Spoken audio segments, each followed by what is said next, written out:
All right, now, everybody. Quiet, listen to me. We're going to start a show. Now, some of you people have been with me before. You know it's going to be a tough grind, but we're going to have a show.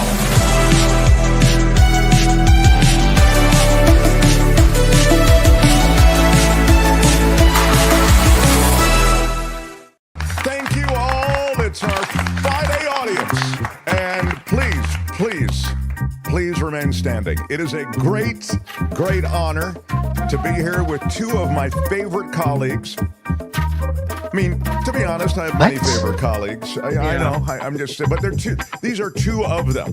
All right, Albert, of course. Albert, thank you. Who is responsible for keeping the show on track and for curating a fan favorite segment, which will be visited upon us today. I'm talking, of course, about Friday Fabulous Florida. And Kim. Kim, how are you? Who brings us breaking news events. And we actually have a breaking news story in just a moment. Hard to follow everything out of Washington and out of the federal government these days, as it has been taken over by a super rich guy who has his own plans for what's going to happen in the future. You know, we're not going to own it. I'm not going to own it. All right. Well, how is Maragaza coming? Is that now? Are they telling everyone to assemble nicely and single file lines and grab your gift bags on the way out of the Gaza Strip? I mean, come on. Josh Mankiewicz from Dateline NBC is going to join us today. What? I know. Who? I know. Who's that guy? What? He is friend of the show. Yeah. He has been at Dateline NBC for 30 years. That's extraordinary, I think. Just to be anywhere for 30 years is extraordinary. But in this media environment, to be at that place, in that franchise, which has only grown more powerful, 30 years. So he's got a big story on tonight. You know, it's one of those yarns that involves, the M word. So we will get into a little conversation with Josh in a few minutes. Are we not allowed to say the M word now either? Well, I'll tell you why I didn't say it. Because at the beginning of the show, Right. if you say things that can be incendiary or in any way not advertiser friendly, you can be demonetized. Mm-hmm. We've been demonetized once this week. By the way, when you give us super stickers and super chats, that still comes to us. So thank you very much. Mm-hmm. But we get, ad revenue from YouTube. It's not a lot, but when you put a little bit together over the course of a month, it really helps us keep the lights on. So anyway, to the point, demonetization happened to us earlier this week, and you wonder why. So it sometimes really doesn't follow any kind of logical thread. Right. But what I'm told is sometimes when you appeal it, they listen to the beginning of your show. And if there's something in the beginning of your show or the title of your show or something, then they will flag you. So we do nothing here that should be flaggable, but occasionally we get flagged anyway. So that's the situation. And what is this? Look at us go. Wow. Wow. 92,000 subscribers. Thank you very much. Big shout out to everybody. It's a, I'm not going to cry. I'm not going to cry, but it's really cool. I mean, we are a small show that started. Not anymore, we're not. Look at that. Out of a radio show. That's where Kim and Albert come from. That's where I come from. And started in the San Francisco Bay Area. Now it extends across California and across the world. And we're so grateful for those of you who've really made it happen, because it's mostly our Patreon and PayPal people who've kept it going. That's why we run everybody's name at the end of every show.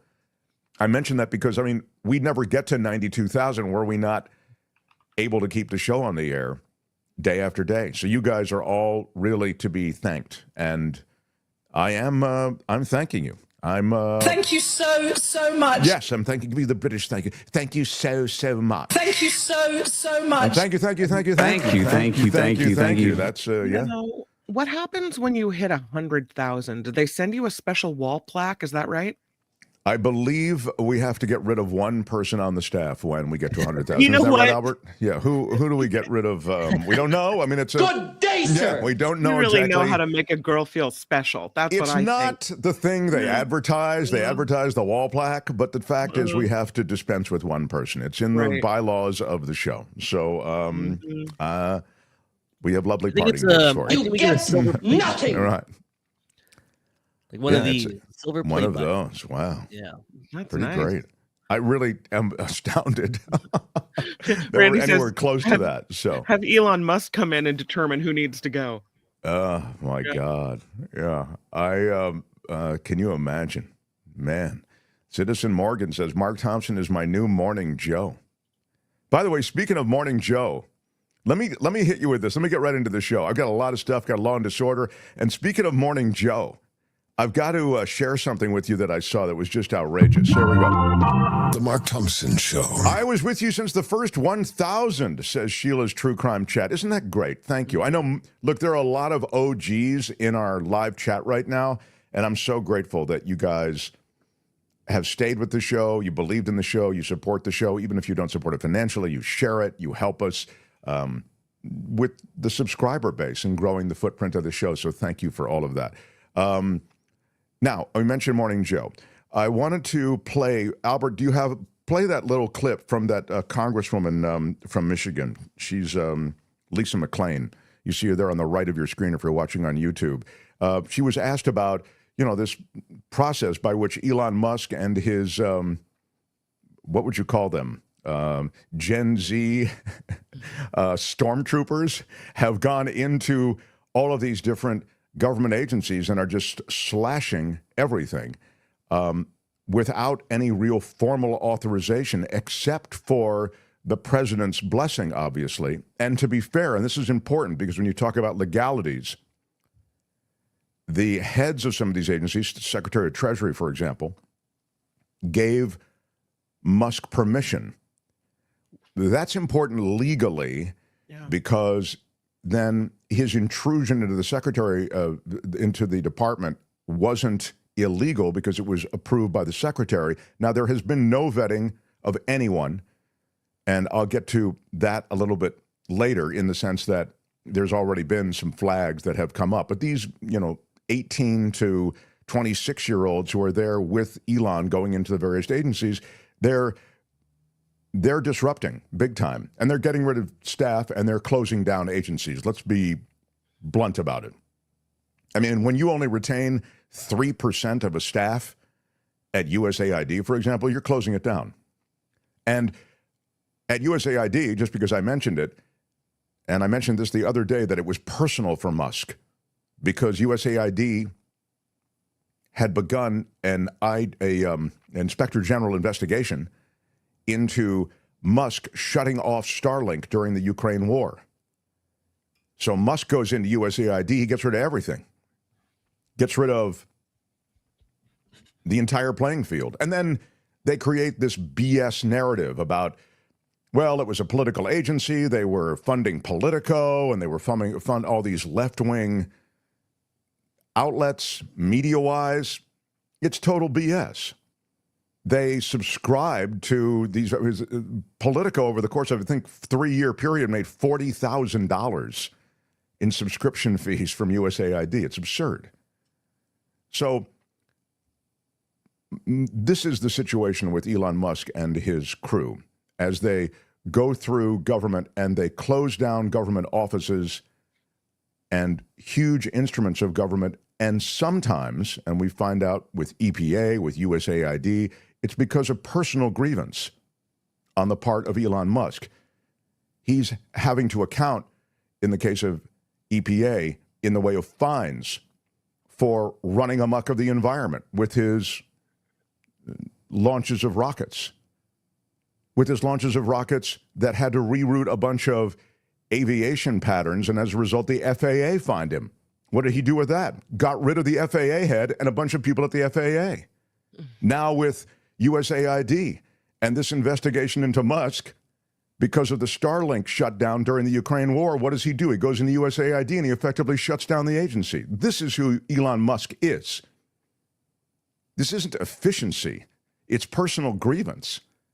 So now to Morning Joe, because somebody mentioned Morning Joe in the chat. So Morning Joe has this congresswoman on, and listen to her talk about the fact that she's all for Elon Musk. This is a congressperson. I'll double back to why that's so important in a second. Go ahead, Albert, please. Concerns. Listen, I think what President Trump is doing by appointing Elon Musk is absolutely brilliant. And I say that from this perspective. We have a spending problem, $36 trillion in debt. We have a spending problem. It is going to take some unconventional thought process, some unconventional wisdom to get us out of the mess that we're in right now. So what Elon Musk is doing and what President Trump is allowing him to do to audit the books, I think is brilliant. And listen, look at what we're talking about right now. We're talking for the first time in a long time about inappropriate or mismanaged funds. We're actually talking about the issues. That is the start. You can't fix a problem until you first admit it's a problem. And President Trump is doing an amazing job by actually telling us, hey, we have a problem. And look at what we're uncovering. So I'm happy we're having the discussion. All right, now stop it and let me tell you why that's so absurd. This is a congresswoman, she should be ashamed, who is involved with the very process of appropriations. If you feel as though we spend too much money on one thing or don't spend enough money on another, that's your job to appropriate money or to pull back on appropriations given your position in Congress. Congress is the instrument that is created for appropriations and for funding. This is absurd. I applaud President Trump because we need something new, something to shake it up. I mean, he's not going through and auditing these government agencies. That's not what Musk is doing. He's closing them down. Taking a sledgehammer to the problem. It would be even defensible were you arguing, well, he's auditing and then he'll make recommendations to Congress because, of course, Congress, as is stipulated in the Constitution right out of the chute, is the arm of government that handles the purse strings, that handles the funding. But he's not auditing and making recommendations. He's shutting down agencies. Play them, Albert, what's happening at the education department today. This is just happening this morning. They've shut this agency down. You can't get in. A bunch of Congress people went over there. These are Democrats. And there's a guy there who's not even a government employee. I think he's a private security guard with a cute Band-Aid on his neck. I don't know what that, I guess that's just... We don't know because he refuses to show his ID. Yeah, so I'm guessing he's not government, but he might be. But he is not showing any identification. That's a congressman there. Of course, you recognize Maxine Waters, et cetera. So they're all going there, and they're making a show of the fact that they've closed the Department of Education to these people who are Congress people. They have a right to go in. It's a really dark time, and there is a normalcy bias in America, which is sort of associated with, well, the courts will restrain this. But there's a lot going on that the courts cannot restrain. And the last thing I'll say, and then I'll bring our guest on, is you're really depending on the fact, if you believe in the courts, that Trump and Musk will respect those court decisions. There is nothing in the past that would suggest that they do respect those court decisions. Trump views the courts as a huge annoyance, and essentially he sees himself as having been persecuted by the justice system.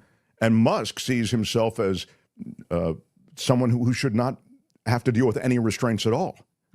So make no mistake, this is, in my judgment, a real coup when you no longer respect the boundaries of government and when you've cowed the leader of the House, Mike Johnson, et cetera. They're so scared that they're doing nothing. You have no pushback. You are, I think, witnessing a coup in progress. I think when I saw the Department of Education, that they are controlling the comings and goings and refusing to let members of Congress in the building, that felt very coup-y to me. it felt very draconian and un-American. And I'm a little scared. That really scared me, that video. I think Americans need to see something like that. They need to see this confrontation that you just described, that we just saw. You shouldn't need to see it. We know that Musk and his, Gen Z henchmen went into the Treasury Department and they started unplugging stuff. They started downloading stuff. Then later, there's the story about, well, now there are only going to be 2 of them and they're going to be read only. Well, they haven't been vetted at all. They shouldn't be read only. They shouldn't be in the building. So what you're seeing is a clear takeover of government by Musk and his henchmen. Everybody should be very concerned. The Mark Thompson Show. More on that later. Time to change gears. Join the celebration. Why isn't there a bigger deal being made out of the fact that Josh Mankiewicz is celebrating 30 years at Dateline NBC? Come on. How about it for the esteemed journalist and the cornerstone of Dateline NBC, Josh Mankiewicz, everybody. Yes. Look at you. Thank you, Mark. Fool. Gosh. You with all of your books behind you, steeped in all of those stories that you tell regularly. You have something on tonight. Don't you have a new story on tonight? I do. I have a story on tonight called Under the Bay Bridge from San Francisco. Ah, we have a lot of San Francisco in this show. And we love the Bay Area. What happened? This is a story that a lot of people in San Francisco are going to be familiar with, but I think less so everybody else, maybe. This is a story about the death in 2023 of Bob Lee, who was, Cash App, mobile coins, Square. He was a real pioneer and genius and tremendous success in the tech business. He was an interesting guy because he was very well known inside the tech world and very little known outside of it. Like the cops, when they realized he'd been killed, like that name didn't mean anything to them. But then immediately they started hearing from people who were like, "Oh yeah, I know who that is." So this was an interesting story because when Bob Lee's death, when his murder was first discovered, it was widely assumed by many people that this was related to the problem of urban crime in San Francisco. Because he died on the streets of San Francisco downtown. It fit the narrative that the city's coming to pieces. This was right under the Bay Bridge, like literally beneath it, and he was stabbed. And by the time police and first responders got there, he was alive, but I think only technically. He was pronounced dead at the hospital, and he was basically dead at the scene. And there was tremendous speculation by a lot of people. Up to and including Elon Musk, who you were just talking about, that this had to do with crime in San Francisco. And of course, that speculation was foolish, unfounded, and turned out to be completely incorrect. But police did an interesting thing, which is that the officers investigating this, and they did a great job, SFPD did, they sort of left that robbery story out there, and never said, by the way, we don't know what this is, but it certainly is not a robbery. They knew that from early on because Bob Lee still had his watch and his wallet, a very expensive watch and his wallet and his cell phone on him, and so they knew that it was not a robbery. What they strongly suspected was that it had to do with some personal relationship that he had, and it took them a while to figure out what that was. But while police were investigating that, they sort of let that robbery story sit out there because they wanted whoever actually was responsible to sort of feel complacent about the whole thing. Oh, that's fascinating. So they knew it wasn't a robbery, but they let that story simmer. That's wild. I think they knew from the first hour that it was unlikely that this was random, just because no one had attempted to rob this guy. And then they found some other things. And, one of the ways in which law enforcement has changed is that, everything's on camera now. And even though this is a pretty desolate section of downtown San Francisco, under the bridge, and it happened at 2:30 in the morning, so probably even a little bit more desolate, there were cameras. There were cameras there's one camera that actually shows the crime, although it's incredibly grainy. You'll see that on Dateline. There are a bunch of other cameras that show a white car near Bob Lee as he's stumbling around after he's been stabbed. That white car ended up being crucial. And what they did was they could see the direction that it came from. So they went and got video from the building further down the block. They saw the car again, and they sort of ended up back tracing the car to where it had been. And so video ended up sort of telling part of the story of this. People are asking, was it religious? Was it political? They are asking the questions that investigators must have asked. Yes, go ahead. I think they did. I'm sure they asked all of those questions, but there was nothing religious about this. There was nothing political about this. The actual motive is extremely convoluted. And I'm talking about the motive that was posited in court by prosecutors, which is that Bob Lee, who used a lot of recreational drugs and was using drugs at the time, was associated with other people who use drugs. The through line in this case is drugs. There was a lot of talk about how this was going to sort of expose the sex parties and things at the underbelly of the tech industry. But this was really only about drugs. And one of the people he was connected with was this sort of socialite in San Francisco. Bob was. And did they have some kind of romantic or sexual relationship?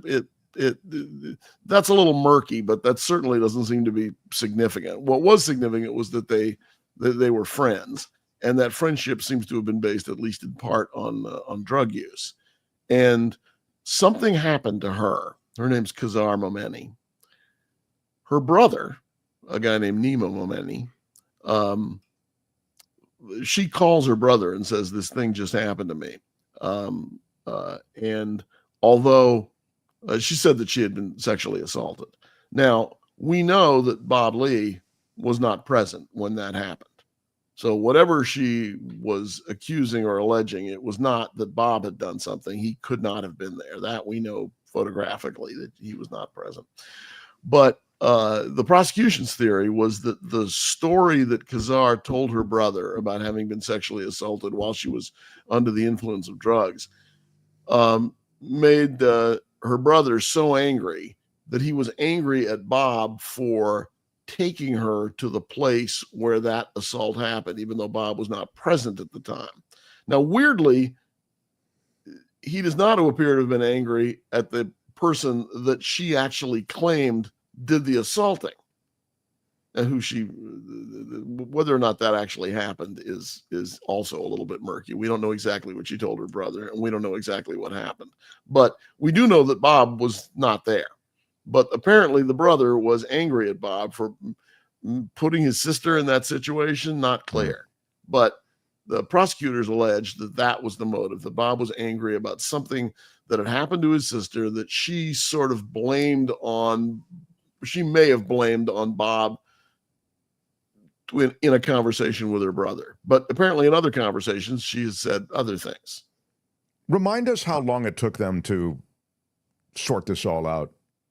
Well, I mean, this happened in April of 2023, and they made an arrest 9 days later. So, I mean, the homicide detectives at SFPD, yeah.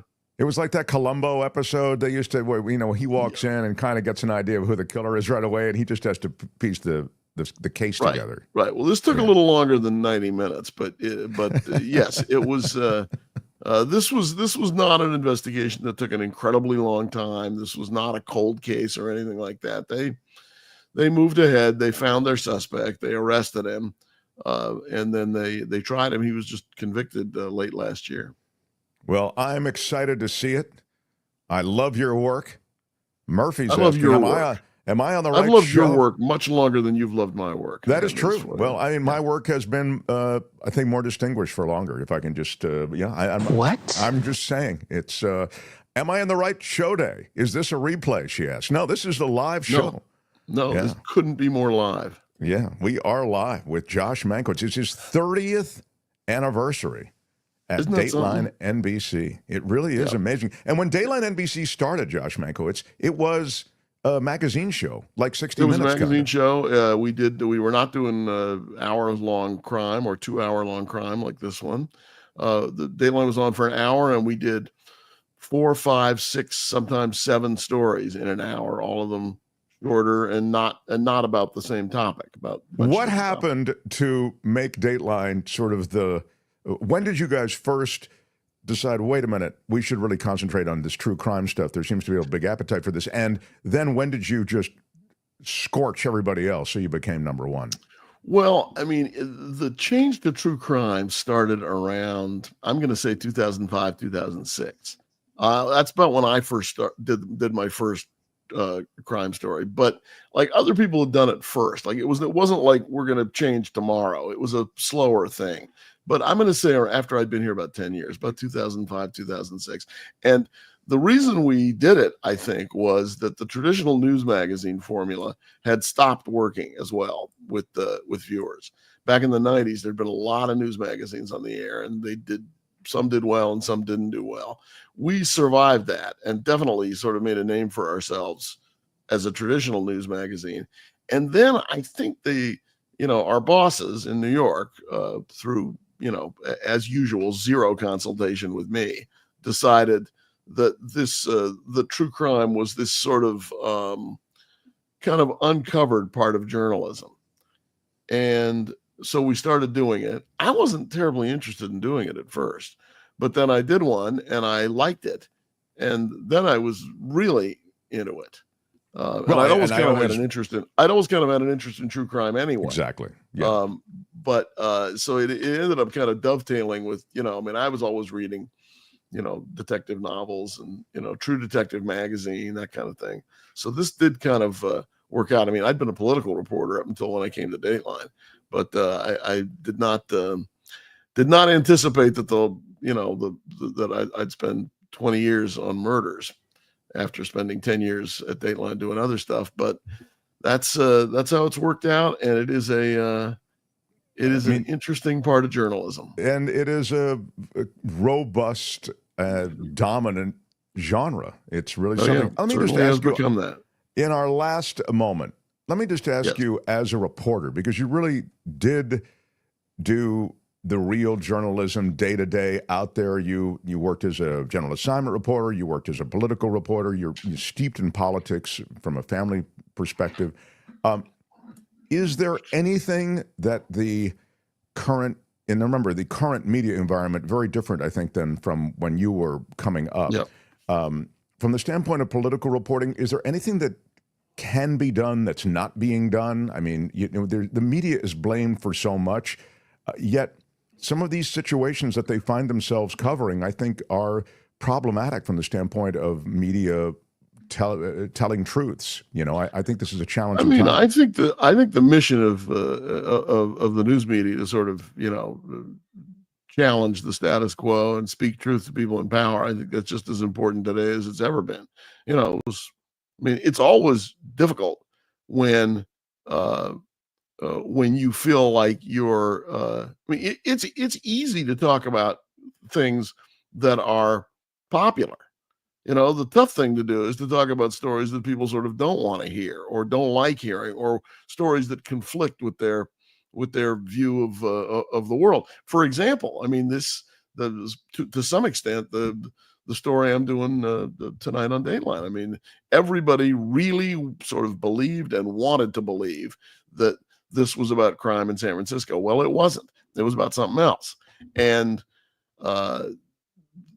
some people didn't like hearing that because they wanted the other thing to be true. So, I mean, we need to do what we've always done, which is speak the truth, ask tough questions, challenge people, challenge everybody, and hold the truth up as a sort of mirror for people to see who we are, what we're doing, what choices we're making.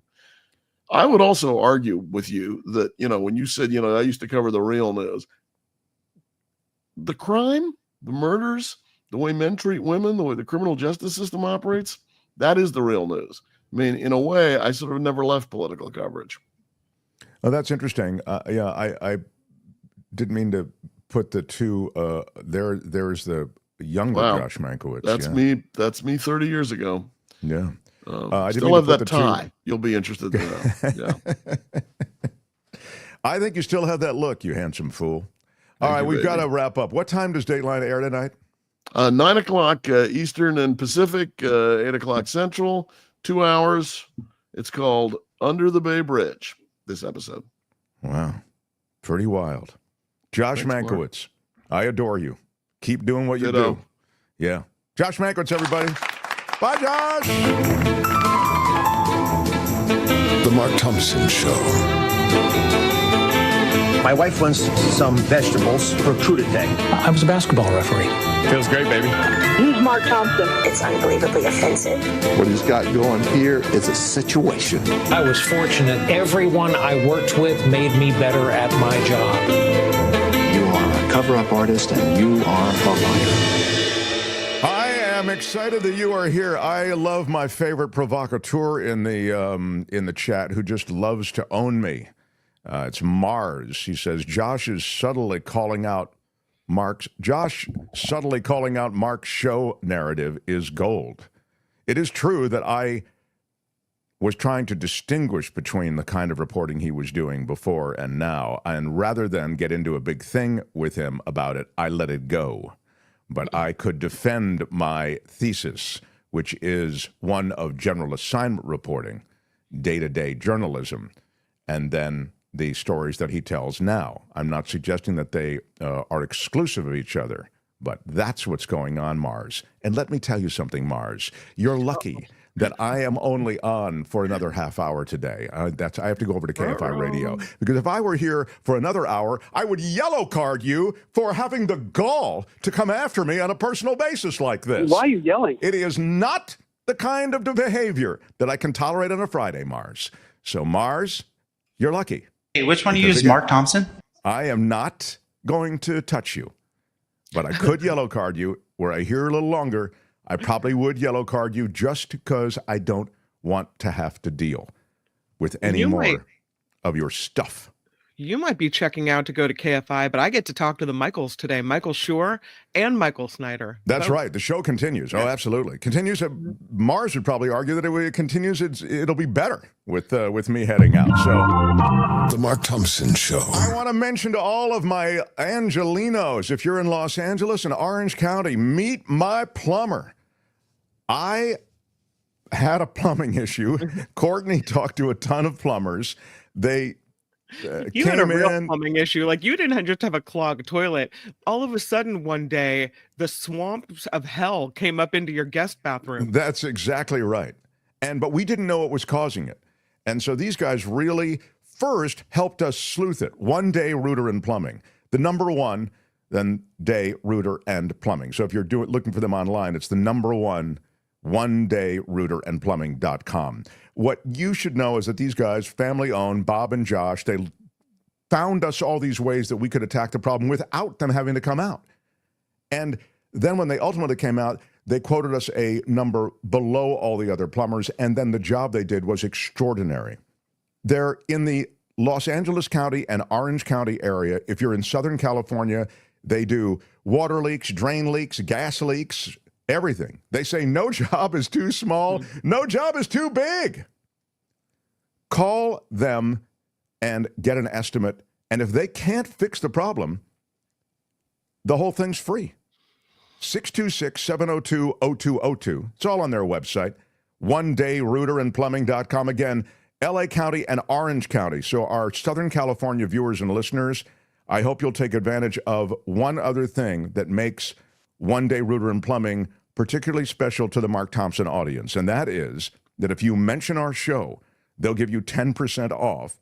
And they'll give you an additional 5% off if you're a senior, if you have a military background, and if you're a first responder. All of those three categories get you an additional 5%. You could be locking in a 15% discount. Anything you need, grab this. Don't put off your plumbing problem. Don't put off whatever you need. Grab the discount. And if you're in LA County and Orange County, hit them onedayrouterandplumbing.com. onedayrouterandplumbing.com. The Mark Thompson Show. I'm loving the bizarre nature of the news that comes out around the American coup.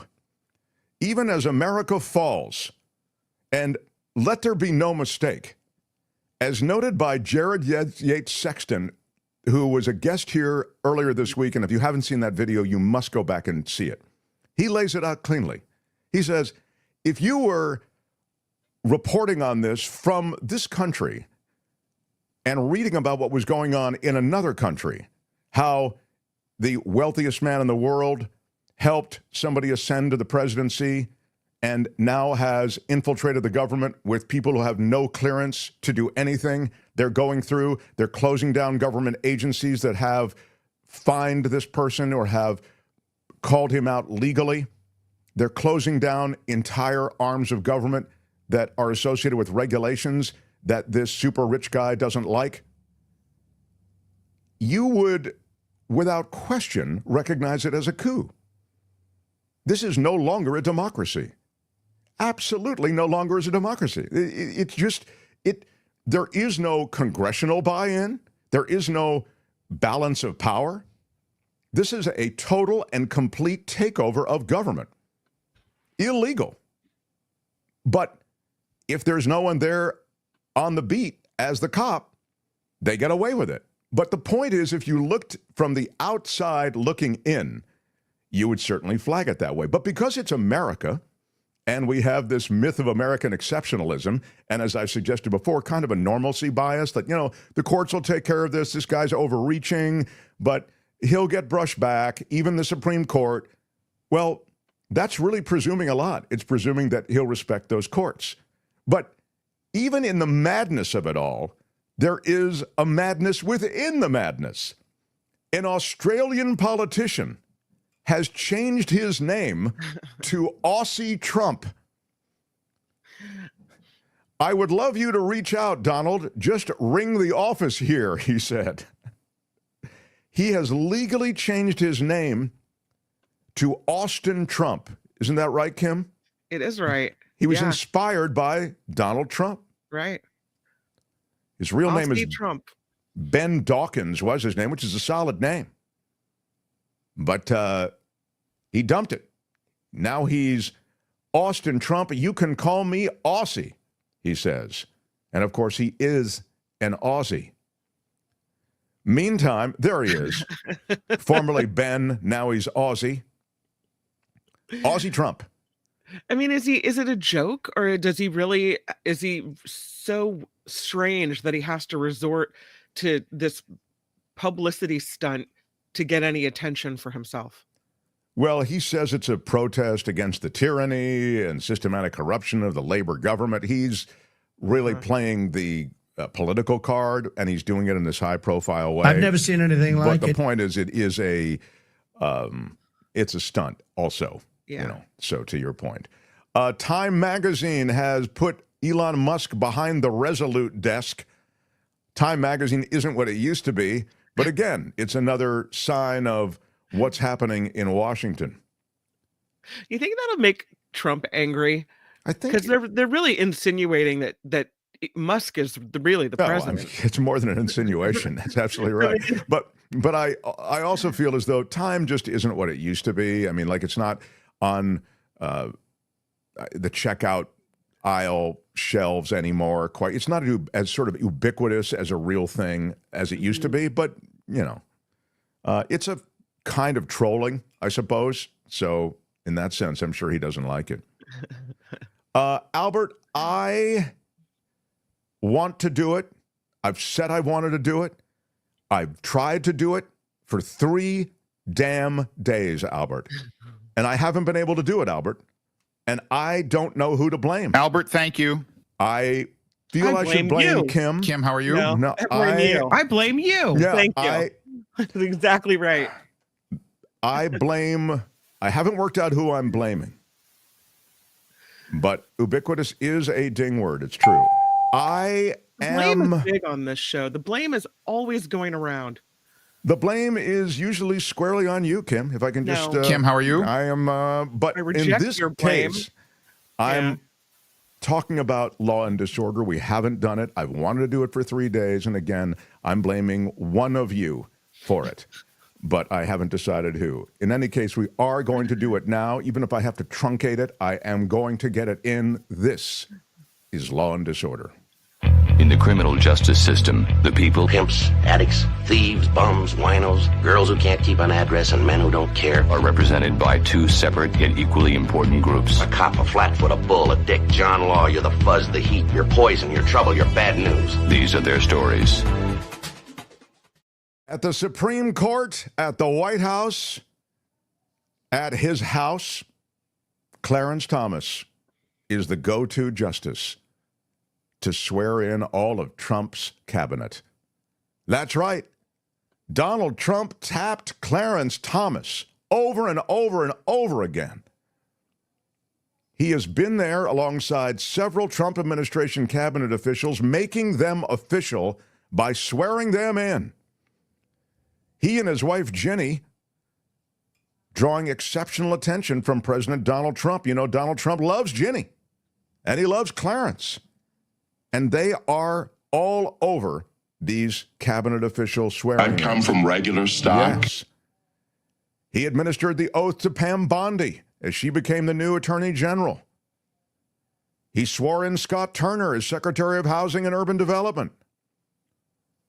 He read the oath to Sean Duffy, the new Secretary of the Department of Transportation.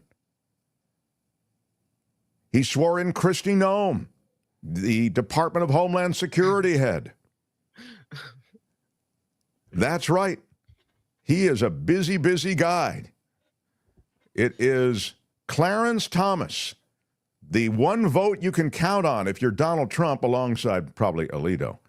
And as Donald Trump increasingly looks to the Supreme Court for help in pushing through some of these decisions, perhaps Clarence Thomas will be a prominent figure. Certainly Ginny Thomas, a prominent figure in the J6 world, as you'll recall. The Cha-Cha heals with a great question. What did Clarence get tipped for all that extra work? What did he get tipped? He's a Supreme Court justice. That's what he... Oh, there wasn't an extra motorhome? I don't... You get nothing. No, but it is true that he has... little extra he's on the Harlan Crow Yeah. billionaire gravy train, and I'm sure that train continues. It was disturbing in the extreme as the first woman to lead the Coast Guard was forced out of her residence with 3 hours' notice. This is the kind of cruelty that I think they really deal in this administration. I'm sorry to say it. And I don't know how long I'll be able to say it on this platform. So if something happens to our show and in this world, I look on the internet, Google, and try to find where we end up. I will try to certainly keep this show going. But I really think that this administration, in addition to being lawless, is gratuitously cruel. The first woman to lead the U.S. Coast Guard evicted from her home with only 3 hours' notice. She had to leave behind most of her personal items. This is the shock removal of a 4-star admiral, Linda Fagan. She had to leave the Joint Base Anacostia Bowling, I think it is, Bolling. It's the Washington, D.C. Office, and that's where she is in residence. And officials stripped her of her role as a commandant of the Coast Guard in a workforce-wide email. This is a ruthless purge that's going on because of DEI emphasis. This is what they talk about in this expulsion. Despite originally being told that she had 60 days to vacate, she was notified by aides to DHS senior advisor and retired Coast Guard officer Sean Planky that she had, in fact, just 3 hours to gather her things and get out. The president wants her out of her quarters, is the quote. The admiral was further ordered to leave the house unlocked to allow for the interior to be photographed, and apparently she pushed back on that. She is said to have left the premises cordially despite an initial protest.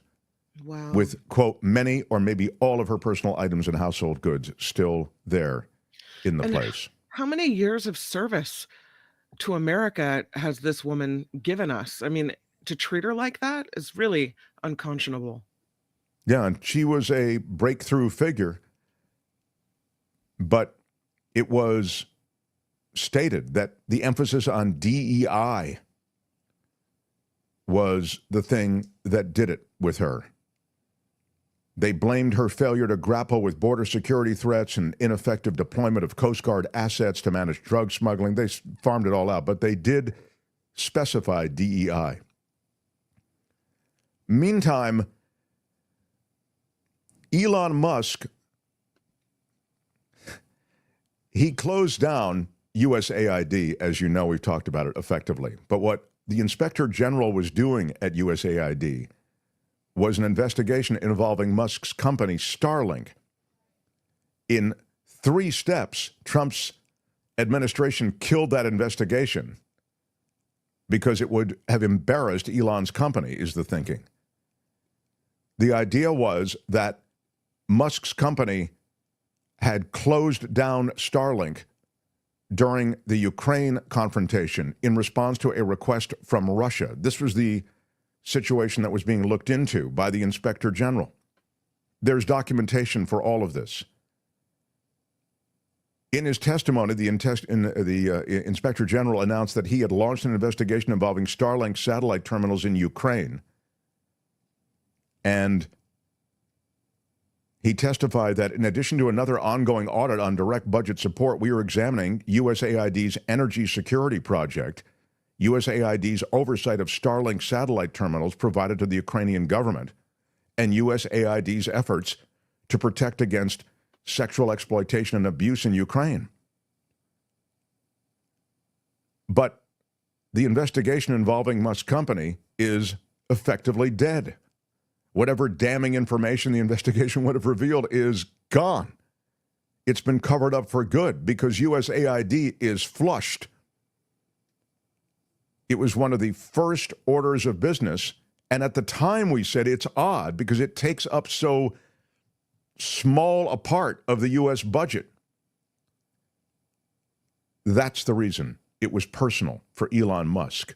Meantime, NOAA is next on his list, the National Oceanic and Atmospheric Administration. They've been told this week to stop all contact with foreign nationals, including on international treaties, on seafood catch limits. There is confusion and there is chaos at NOAA to the point that people are afraid to have any communication at all. They're involved in a lot of scientific research that benefits the planet. Absolutely right. They are a critical organization. And it doesn't stop there. The Federal Communications Commission investigating San Francisco-based KCBS for its coverage of immigration enforcement actions in San Jose last month. This has sparked concern from press freedom advocates, and it's drawn right-wing backlash to KCBS. In an interview on Fox News, Trump appointed Commission Chair Brendan Carr. This is the guy who is running the FCC. He's saying that he opened the investigation after KCBS shared the live locations and vehicle descriptions of immigration officials on January 26th. That's incorrect. It wasn't live. It was hours after the fact. We have sent a letter of inquiry, a formal investigation into that matter, he said, and they have just a matter of days left to respond to that inquiry and explain how this could possibly be consistent with their public interest obligations. Again, the FCC can pull the license of KCBS, and they may. They're trying to make a point everywhere across government, at the NSA, The NSA museum has covered plaques that honored women and people of color. That's right. It sounds insane, but they've actually covered them. Responding to President Trump's order that terminated diversity, equity, and inclusion initiatives, the National Cryptologic Museum taped sheets of paper over plaques that celebrate women and people of color who had served in the NSA. You know, if you cover us up, women, we just go away. We'll sink into the background, and you don't really have to deal with us anymore. People are impersonating ICE agents to harass immigrants and commit crimes, according to the cops. Meantime, Trump has rehired an ex-speechwriter fired for speaking at a conference with white nationalists. Darren J. Beatty wrote, "Competent white men must be in charge if you want things to work." Unfortunately, our entire national ideology is predicated on coddling the feelings of women, minorities, and demoralizing competent white men. Mr. Beatty sounds like a really nice guy. He was fired, and now he's been rehired by the Trump administration. A top Musk lieutenant has moved his wife and baby into the government building where he's doing all his work. He's the Doge lieutenant that Musk believes in, and he's moved his kid and his wife into this government building. It's one of the weird things that has emerged this week as we find out that these Gen Z stormtroopers have moved into all of these government buildings and government computer systems. And finally, the insane plan to move undocumented migrants to Guantanamo. Might that really happen? President Trump's plan is to send up to 30,000 migrants to Guantanamo. But it may not happen. It's A, extremely expensive, and B, it may just be one more thing that's announced that is just to essentially confuse during this fog of war associated with all of these immigration moves that are done very high profile to essentially advertise the fact that Trump is cracking down on immigration. I guess there's some kind of drone footage or footage from the sky of goings on at Guantanamo Bay, and they're putting up all these tents and they're changing things around, which would indicate that, you know, they're doing something out there, getting ready for an influx of people.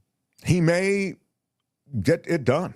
I mean, there are a lot of legal issues, but as I've said to you before, the legal is already becoming less relevant than it used to be. There are 13 states that are suing DOGE over access to the government payment systems containing personal data. Democratic attorneys general in several states vowing to file a lawsuit to stop Elon Musk's DOGE from moving forward. Government officials and labor unions have been among those who have raised concerns and now court cases. A federal judge, of course, ordering 2 Musk allies have read-only access at the Treasury Department payment systems as opposed to what they had before, which was really the ability to do whatever they wanted inside those computer systems. So once again, those are legal challenges, but we'll have to see if those legal challenges really hold up. And finally, Musk is trying to hobble federal workers ahead of this buyout deadline. He's declared war on the bureaucracy, and he says across government, there is a message that paid vacations and the buyout is the way to go. The email that was sent to some federal employees at a department overseen by Musk's allies warned of impending pain if they don't take the vacations and the buyout. The guy who manages The Federal Acquisition Service at the GSA, the General Services Administration, said that we won't need staff in certain areas of the country. We will be cutting redundant business functions and associated staffing. We're also considering how we can utilize AI in our portfolios. They're threatening them. Exactly. Many staffers in the government are now grappling with what to do. Some have accepted the deferred resignations. We talked about this yesterday. Kim told you that 50,000 have taken them. But as the deadline approaches, others are growing defiant, vowing not to take the offer. It will be a mess without question. And whether or not these court cases come to pass in such a way that the government can be saved, these regulatory agencies can be saved, these jobs can be saved, these futures can be saved, we'll have to see. That's Law and Disorder for today. Tune in again next time for more Law and Disorder on The Mark Thompson Show. All right, that's it. Let's roll. Hey, let's be careful out there. What's that, Kim? Were you going to say something? No, it's just worried about the institutional knowledge at federal agencies, because you know it's going to be the people with the most experience that are getting the stuff done that are going to be the first to take the retirement option, the buyout option. And so then what will you have at all these agencies, people who haven't been there that long, you know, who don't really have that institutional knowledge? It's really a mess. What they're doing is a mess, and they're causing this chaos to people and their livelihoods. I'm sad about it. Well, it's sadness that should extend to the nation, because the government, flawed as it is gone. Now that you have a real authoritarian flex going on between Trump and between Elon, and what they've done is they've cowed all of those, like Mike Johnson, the House members who are just rah, rah, Mr. President, whatever you need. And the Senate having rubber stamped essentially all of his appointments, even the very controversial appointments associated with Donald Trump. But as I told you, once they got Hegseth through, I was feeling as though they can get anybody through. They've delayed Kash Patel. I get it. And good for them for delaying anything, but he'll get through, and it'll be a scary time in America with a weaponized FBI. It'll make J. Edgar Hoover look like a day at the beach. Congressional branch is the only one that can authorize buyout money. It is not even funded. Yeah, we've made that point from the very beginning, but that doesn't matter. They'll sue for their money. I wouldn't take it. I wouldn't take the buyout because, as you said, where's that money coming from? It's just a promise. You may or may not get it. You may have to sue for it. So it's at minimum problematic. It's illegal, and it's a really dangerous sign. Albert has curated a delicious Florida segment. Let's do it quickly. This is Friday Fabulous Florida. It's time for Friday Fabulous Florida. There is a gigantic alligator in my kitchen. A look at the weirdest stories from our weirdest state. If you're new here, this is a segment. It's 3 stories out of the state of Florida, a little bit offbeat, sometimes shocking, sometimes gross, but always delicious. We'll vote on a favorite at the end. I had to try, said a Florida woman who, on probation, bolts from officers during a traffic stop. She was on probation, felony probation. She attempted to flee from officers during this traffic stop, and later, when she was caught, she said, "Hey, I had to try." The Port Orange cops pulled over an Uber driver in the early hours after the driver made an unlawful U-turn in an intersection. During that traffic stop, the officer asked for the driver's information before turning his attention to his rideshare passenger, 34-year-old Alicia Dvorak of Daytona Beach. Well, the video shows Dvorak providing officials with the name Katie. When the officer ran her name, which yielded 0 results, Dvorak bolted from the Uber and tried to run away. There she is running, if you're watching on YouTube. Wow. I'm always impressed by those cops running after people with that utility belt of stuff. They've got all that, right? They got a billy club, and they've got a big transmitter, and then they've got the, you know, the cuffs and all, you know. But they caught her. And when she was caught, she told officers, hey, I had to try. That's what I tell my kids, Mark. You don't know if you don't try, right? Thank you. That's exactly right. Well said. A Florida man leads officers on a horse chase through a busy intersection.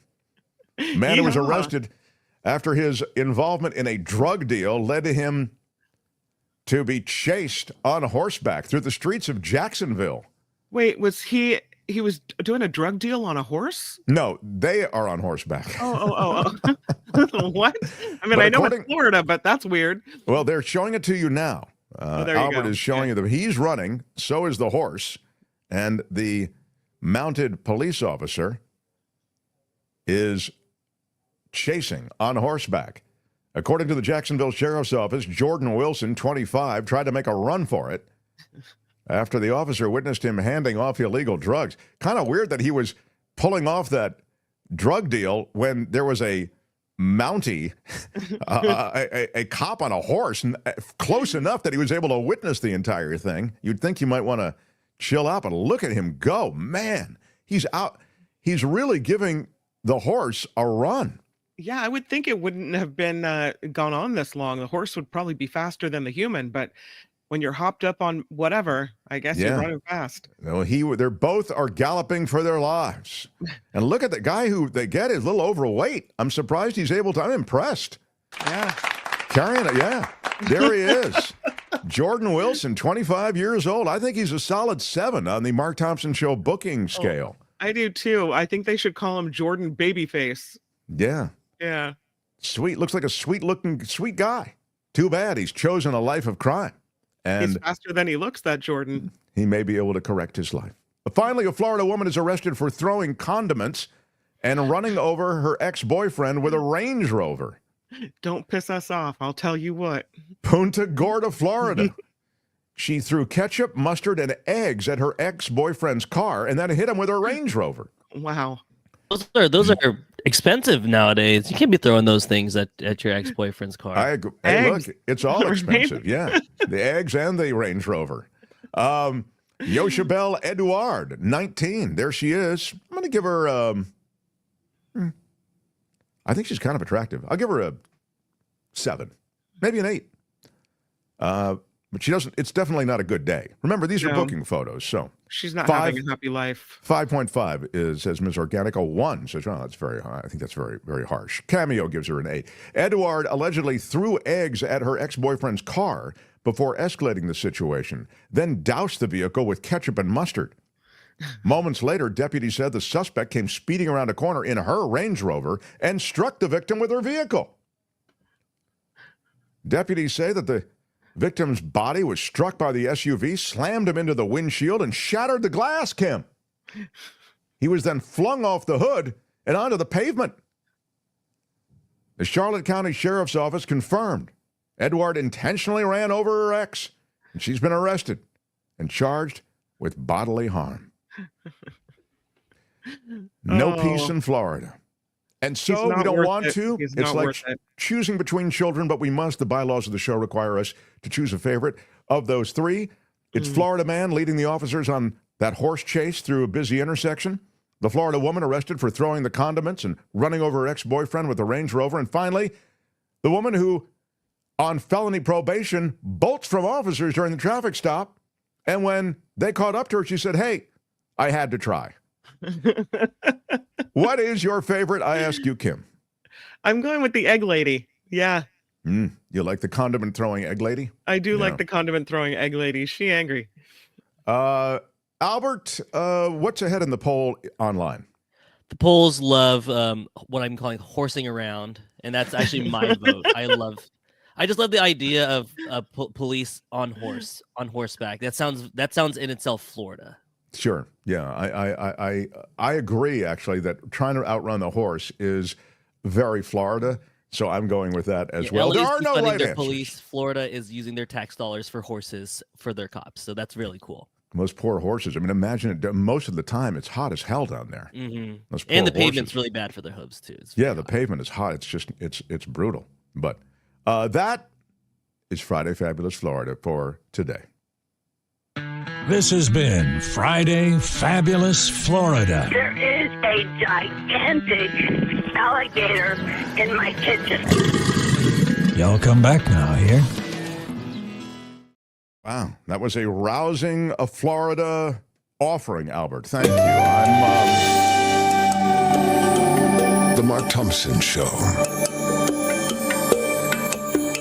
Thank you for being here, everyone. I actually must, let me just look at this quickly. Depressed Canadian for the $10 super chat says, not to be a broken record here, but the idea of having a military prison camp where detainees were held in perpetual limbo was unthinkable before 2001, and it still exists nearly 25 years later.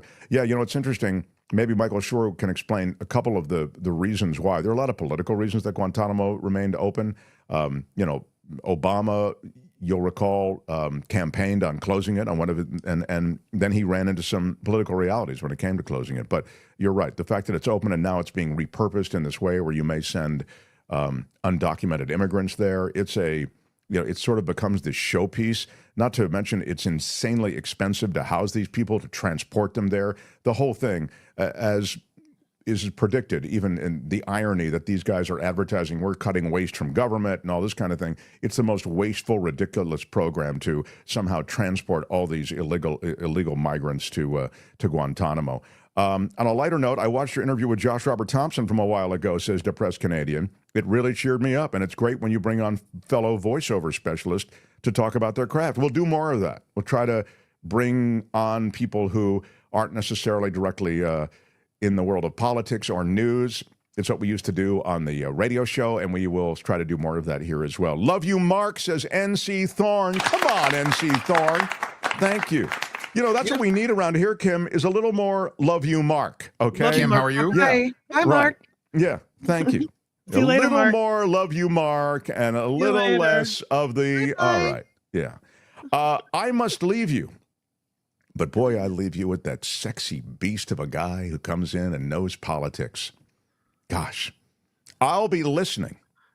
So please show Kim the respect that she deserves. Mm-hmm. Have a great weekend, Kim.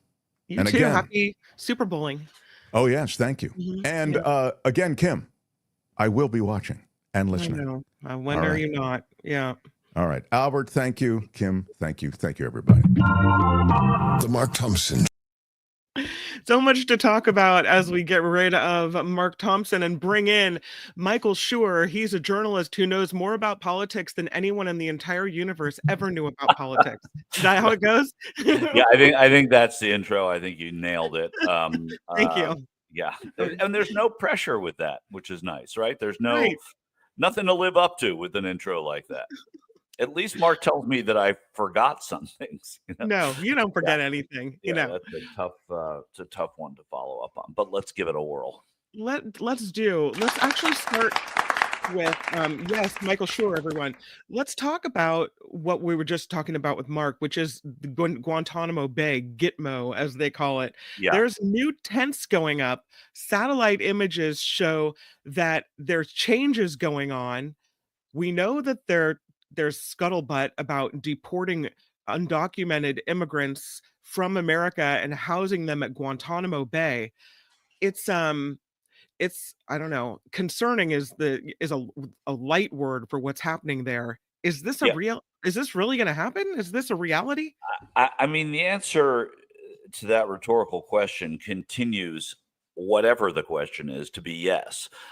So it's not a coincidence that tents are going up. There are, I think as of January, there were 30 people being held at Guantanamo, and many of them without even having been officially charged. The closure of Guantanamo, which, as Mark pointed out, was an executive order issued by President Obama, was never followed up on because the support for keeping it open was bipartisan. So when it went to Congress, when it came time, because an executive order has a sort of a shelf life, that Congress has to vote on some of this stuff, and the effort to keep it open was bipartisan. Even this year, earlier this year, there was a push by people, a group, and I don't recall their name, but something against torture. So you can imagine what kind of group they are. It's an advocacy group. And they were trying to put pressure on President Biden to close Guantanamo. Now we see Guantanamo being used in whether it's the effort to halt immigration, to take what they term as illegal people in this United States and put them someplace else, transfer them. Guantanamo always seems to be the place. And now it's almost lore, right? It's not just that it's a place where they detain people. Guantanamo is part of the lexicon of punishment in America. And the people that are at their most extreme that want to punish immigrants, to them, that sort of equates the worst immigrants, however they can be defined. Some of them very easily, some of them as criminals, would go there, one would presume. But again, there's no plan. It seems to be flying by the seat of his pants. And that's what we're living with now. So those tents, I wouldn't be fooled into thinking they're for a Boy Scout camp jamboree. No, definitely not. But speaking of undocumented people and the roundups that are happening, the story is this morning that Tom Homan, who's in charge of all of this, says it's not a game, that his comments come after this immigration raid in a Denver suburb was leaked, and he says it allowed targets in a gang to escape. There's a growing, and Mark was just mentioning this a few minutes ago with KCBS in San Francisco, there's this growing sense that the media shouldn't cover so closely these immigration raids, shouldn't say where they're happening, shouldn't say, that there's unmarked vehicles being used, shouldn't say all of these things because it somehow gets in the middle of the raid and puts the ICE agents at risk. I guess it's a big super secret that this is all going down. Well, yeah, I mean, that's the thing. Do you tell the people when you are going to be doing the action you're going to be doing or not? By telling them, I mean, I hope they keep announcing it and saying it to give people a chance to not be there when they come. But by the same token, they need the media to show this. So if it happens in a surreptitious way, the aftermath is never as good as the math, as it were. Well, now the FCC is investigating stations like KCBS for apparently giving too much information. Right. So they're in danger of having broadcast licenses pulled because they've run afoul of the Trump administration and their, immigrant sweep up. Yeah, and none of this is funny or light or just a video you scroll up to the next video for. This kind of stuff is serious, and there is precedent for it. There's precedent in many people's lifetimes who live and breathe among us today. Many people in other countries who have this as we walk today, and there's not precedent for it in the U.S. in this way. What is going on in America right now has no precedent, and it's consistent that they're going after the media. They're going after the people who supply the information that they don't want shared. It's not a surprise that they have their own media through which they do a lot of their sharing. This is almost covert. It is undermining the U.S. Constitution, and it is really serious. Now, what do you do about that, right? You keep telling the story, unfortunately. None of us like listening to it. None of us like hearing it. A lot of people like to close their eyes and wish it would go away, but it's real. And my confidence in it is that it will not endure in the way that that nothing that Trump does endures. That said, don't go with confidence. Go with what already exists and what we know, and react to it in very, very serious ways. That's why the media has to be even tougher now than they have been in the past, especially when things haven't seemed to matter. If what the media reported mattered, then Trump would not have won re-election and may not have survived impeachments. So, but we have to make sure that the people for whom news matters and reporting matters are getting that news and reporting and doing it and sharing it themselves. I think we have video of this next thing I want to show you, because it really freaked me out, I have to say. I've been thinking about where the line in the sand is about when people might start to leave America, when I might feel like this country is not what it was, and that maybe people are in danger. Maybe I'm in danger for, speaking out and being on a broadcast platform. And where is that line in the sand? And this video really freaked me out. I don't know if you've seen it today, but there were nearly 100 Democratic members of Congress that went to the Department of Education to meet with officials there and talk about what was happening. And they're at an all access entrance and they're denied entry into the building. And there's this seeming, can we get the sound, Albert? There's this seeming security guard who is physically preventing them from entering in the building. Check it out. I've sent the assistant secretary a letter alerting her that we would be here today, and we've asked her for a meeting. Yeah, I don't know that that's been accepted, so until that's Wait. What do you do here? What do you do here? Security responsibility. Get out of the way. We pay you. We pay for your job. We pay you. We're members of we Congress. pay you. We are here Nobody has accepted members of Congress. You are. This goes on and on and on, and this guy doesn't back down. He is not letting them in. He says you have to be escorted into this building. You have to let us know that you're coming well in advance. This is, I guess, a new rule. He won't show them his identification, and he's preventing members of Congress from entering the Department of Education. Right, and he will be lauded as a hero on one side, and by people who just reflexively laud people who are keeping Democrats away from anything. So that's Mark Takano. You see Maxwell Frost in the background there. Mark Takano is the one speaking with him. He's a representative from sort of the Riverside area of Southern California, and that is what they're trying to do. And it is, I don't think it's too much to say that these are sort of almost Gestapo-like tactics. I know you're supposed That's to. why it scared me so much. Yeah, They've taken full-on control of a federal building. They won't let elected members of Congress into the building. This might be a line in the sand for somebody. It approaches the line for me. This is very scary. Yeah, no, it's scary when members of Congress who are, I mean, in the sort of the literal way of what they do, they represent us in Congress in Washington. They are the ones, even though they represent most of them, about 750,000 or so people at least, most of them are there because we sent them there. And it's not like they're thinking about me, but they're thinking about the job they need to do, and that is to gain access to the Department of Education, which has been whispered about, and actually not just whispered anymore, in amplified voice. They're questioning on the other side the need for that department, and is it the next one to go? It is really a departure from the norm at the Department of Education, of all places, to keep members of Congress out. Education, which at its core is about kids and learning and teachers. It's an amazing thing. Wild. I wanted to run this by you, because we've seen the federal websites, many of them scrubbed of information. Yesterday, I was reading that if you type in the word abortion at the one of the health websites, there's a prompt that comes up saying, search for adoption. Oh, really? Right. Yeah. In other cases, the word words climate change have been scrubbed.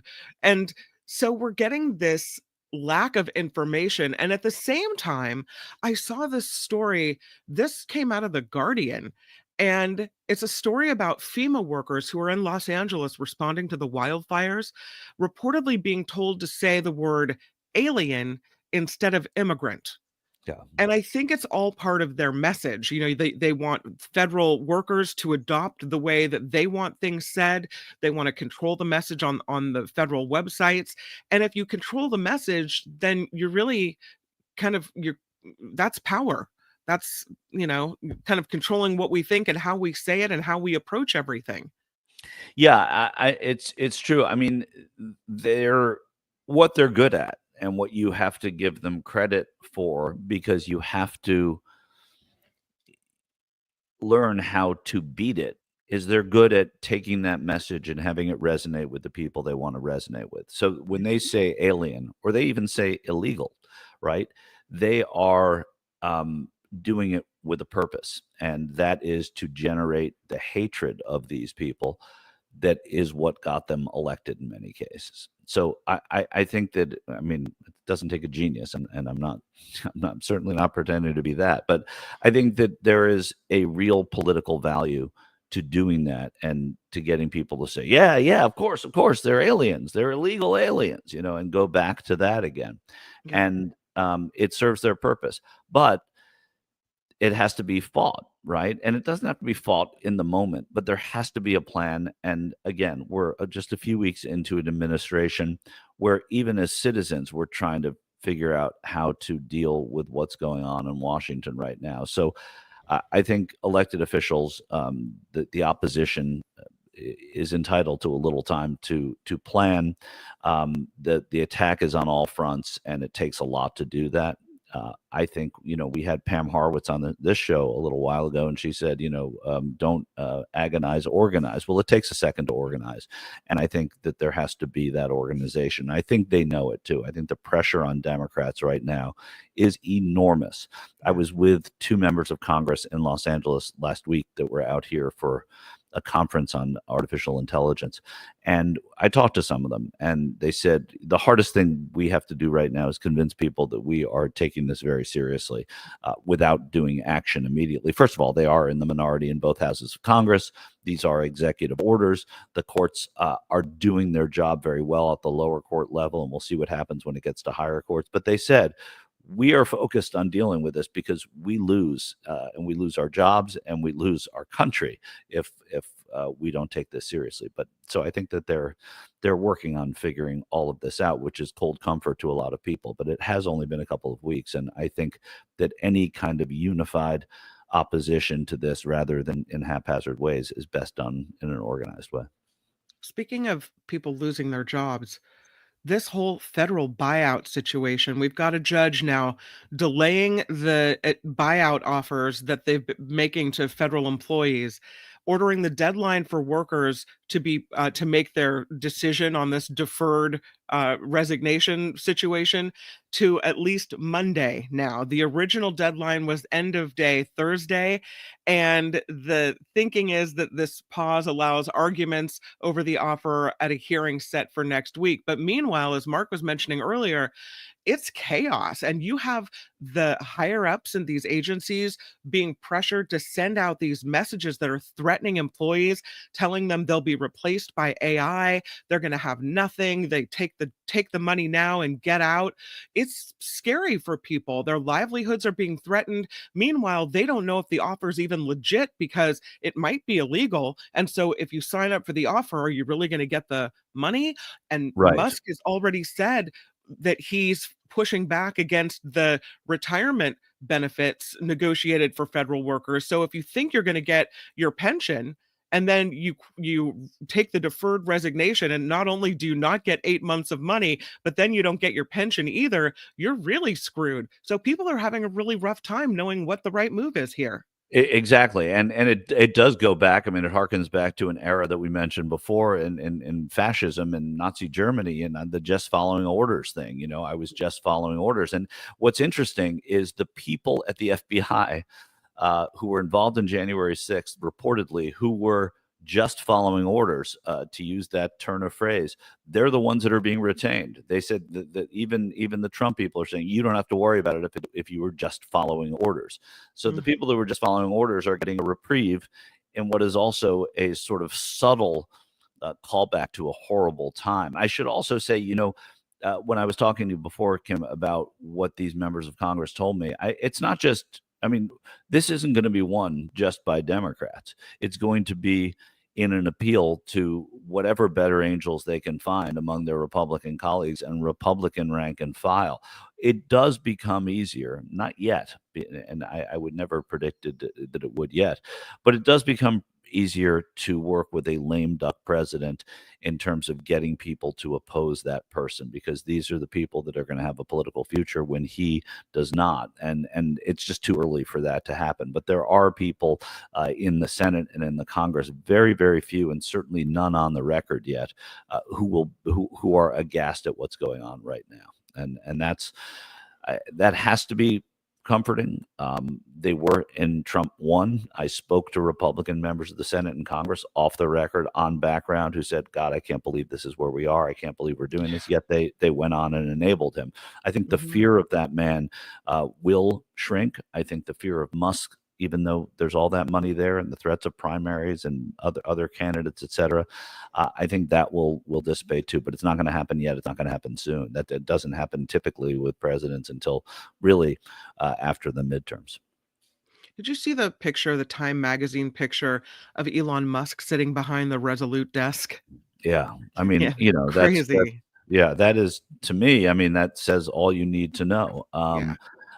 It really, and that the other great thing about that is whoever put that cover together, there's probably nothing in the last 2 weeks that has made Donald Trump seethe as much as seeing that picture. So it does serve a purpose, and it may take a second to resonate, but it does definitely serve a purpose.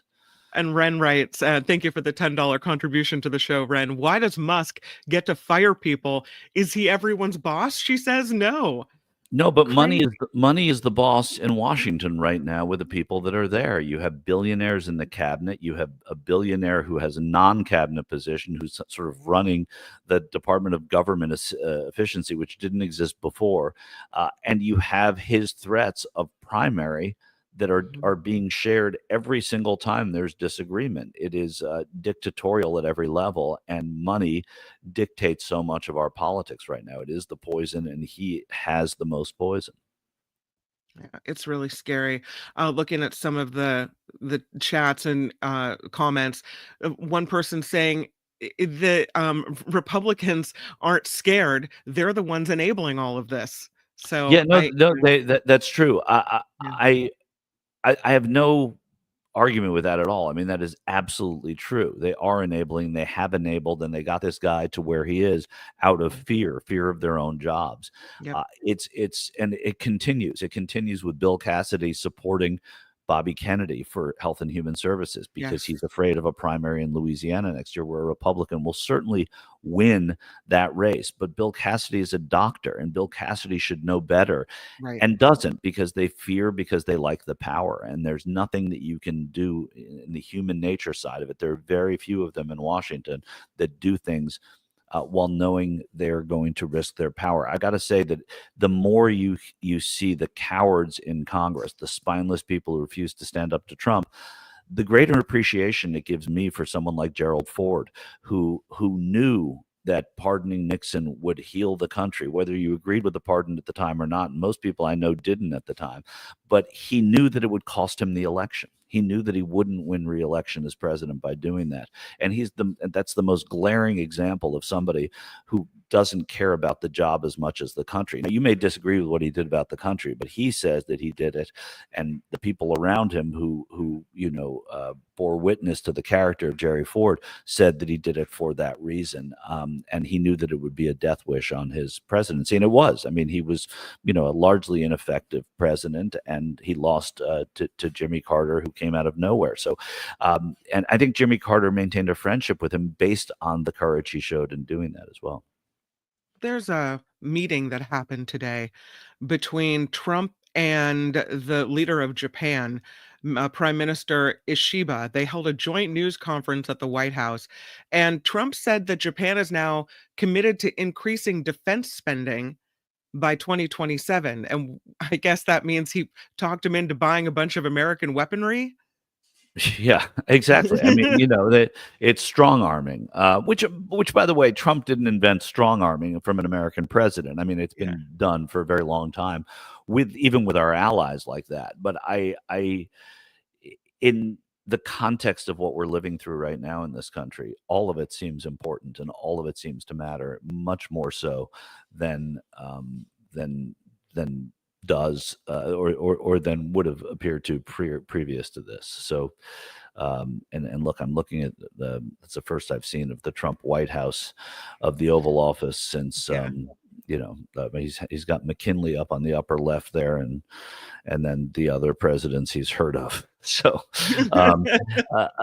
but it's really truly, I think that everything has to be paid close attention to now, because none of it matters in the same way an Oval visit with a Japanese minister would have mattered before.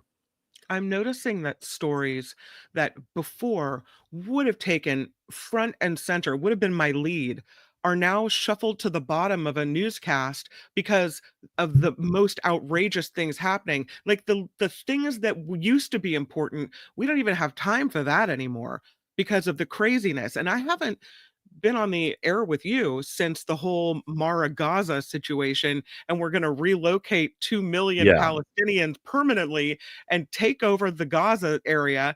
I guess build Trump Tower Gaza, turn it into the Mediterranean Riviera of the Middle East. Yeah, the Riviera of the Middle East, and as if Riviera resonates with any of the voters that brought Donald Trump to the White House. That's the thing, that there's such a disconnect. Donald Trump is an elitist. He's somebody who has money, who wants to only be around rich white people and talk about rich white things. But the people that sent him to Washington, and who are complaining about eggs while buying $300 MAGA sweatshirts a moment earlier, they don't know what the Riviera is. He's not speaking to them. He doesn't really care about them. And we know that. We know that this was just a way to get power and a way to exercise that power in a dictatorial way. He even said it. I mean, he didn't fool anyone. I think that the Gaza thing is, we don't have land wars. I mean, from the American standpoint, from an allied standpoint, we are aghast at Russia going into Ukraine. But what does he want to do? He wants to conquer. He wants to conquer land. He wants to get Canada. He wants to get Greenland. He wants to get the Gulf of America. He is so hell bent on geography now, not just ideology. And it's these are all things that need to be paid attention to. And now Gaza and the Riviera of the peninsula is something that's super important to him all of a sudden. Even his White House tried to walk it back a little bit, but it was already out there in the ether, and it has people embracing it in Israel as well. Do you see the picture of his chief of staff and the look on her face when he said it at a press conference? Like, she couldn't believe he was talking about raising the Gaza Strip area and building a resort there. Crazy. Well, that's what happens to people who go to work. I mean, Susie Wiles, we can think whatever we want of Susie Wiles. She is not, and did not wake up, drinking MAGA juice before she met Donald Trump. She is not crazy. She is, I think there's a bit of crazy to anyone who attaches themselves to this man. I think part of it is unforgivable. But I say that objectively. I don't say that subjectively, which is hard to believe. I think what he does is we in the media have proven his lies. We have proven that he doesn't like what we say, and his trying to destroy what we do, which is so important when done right. So but Susie Wiles, like so many people before her who've gotten into his orbit and had to hear what he said. You remember those COVID press conferences where even, what was her name? Deborah, the other, there was another doctor who seemed to be more in line of his skepticism of COVID. One with the pretty scarves. Well, yeah, and she would roll her eyes at times. She would be aghast at some of the things he said, and people would not show up to those press conferences because they didn't want to associate themselves with the free association that he goes through out there, almost as a soliloquy. So it doesn't surprise me. And the more that these people are around him, and we've seen it in the past, that the more they can't endure. Stephen Mnuchin, who was the Treasury Secretary, lasted 4 years with Donald Trump. It's amazing. He must not have, opened his eyes once in 4 years. Speaking of Treasury, and this is another one of those stories that gets thumped to the bottom when it should be front and center. The new Treasury Secretary, Scott Bessent, wants to bypass the Fed to lower interest rates. Well, wait a minute. Who's in charge of interest rates? I guess I heard Donald Trump was very upset at the last Fed meeting. They didn't do what he thought they should be doing. And so now the Treasury Secretary is trying to stick his fingers in the pie to affect interest rates in America.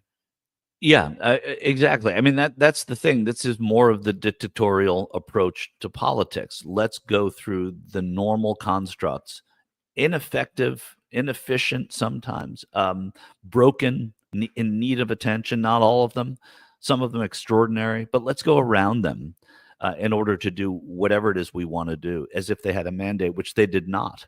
They did not have a political or electoral mandate. They won by fewer than they did last time. They got fewer votes than Trump, with all his votes, got 13 million, I think, fewer than Biden did in 2020. This was not a mandate, and this was not a license to be a dictator. But the power of people not voting in Senate races and people not voting in congressional races, it shows you what happens. Is now he's got all the arms of power, and he can, at least for a little bit, do whatever it is he wants.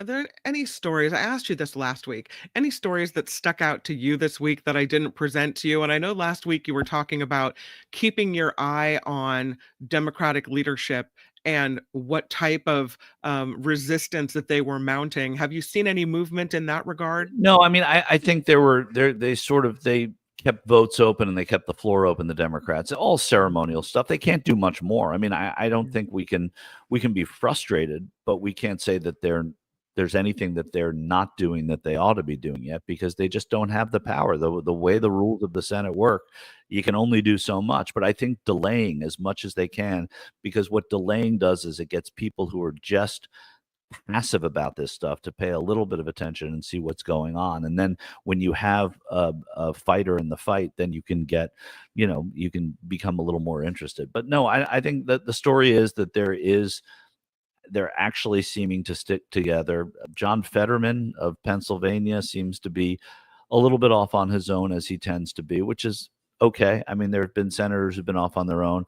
Most of them come home and stick with the team when they're up against the wall. One of the sort of, I think, exceptional things about what Nancy Pelosi did when she was Speaker of the House, forgetting what you think of Nancy Pelosi or what you thought legislatively that she did, in the face of Trump, she was able to keep everybody together. It's herding cats a lot. Democrats come from lots of different places and they fight in different ways, and they have different issues and they have different fears and different things areas in which they're strong.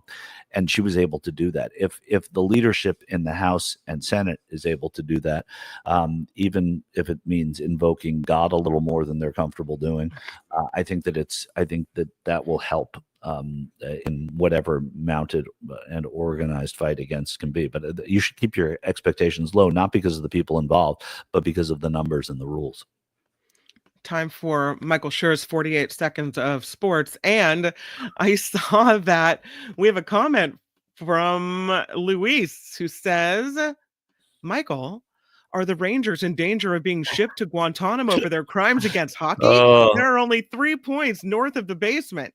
Thank you, Luis. This is 48 seconds of sports TM. The Rangers, and I think Albert, if he's been watching, they've been lackluster. They haven't seemed to have pop. They just made a trade last week. They got JT Miller, a player I actually don't like very well, but he's very good. I don't like the guy that much, but he should make a difference. I could see them missing the playoffs. It's hard to imagine a Peter Laviolette team missing the playoffs. It's hard to imagine the best goalie, maybe top 3 goalies in hockey, missing the playoffs, but they just have not shown very much. They came back against Boston the other night. Maybe that'll light a spark, but yeah, I get what you're saying, Luis. And this has been 48 seconds of sports. Can I throw a sports story in there? Trump's going to the Super Bowl this weekend. Someone told me that we should boycott the Super Bowl because Trump is going to be there. So we should all just look away.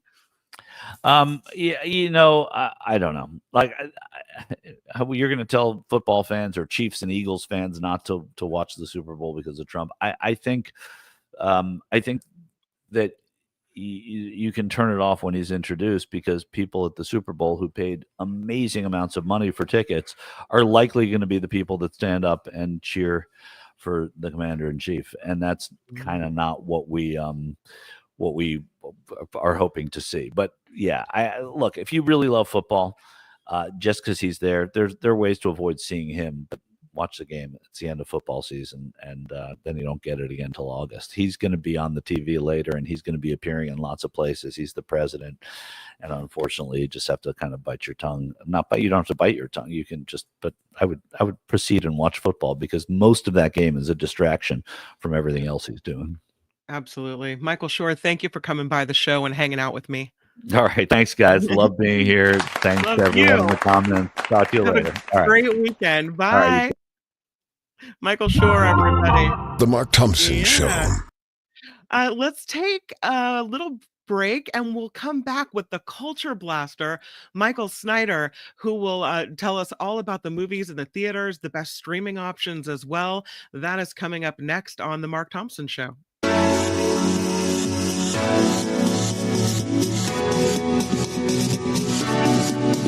The Mark Thompson Show. Smash it with your iron rod. Who's Mark Thompson? Hey, which one of you is Mark Thompson? What he's got going here is a situation. It's unbelievably offensive. Put up your pants, my man. Pull up those pants. Ralph Nader just sent me a book. Did he send you one too? I offer this sincere apology to you today. Everything is going extremely well. Call me a liar. Know what you call him? You, sir, are a liar.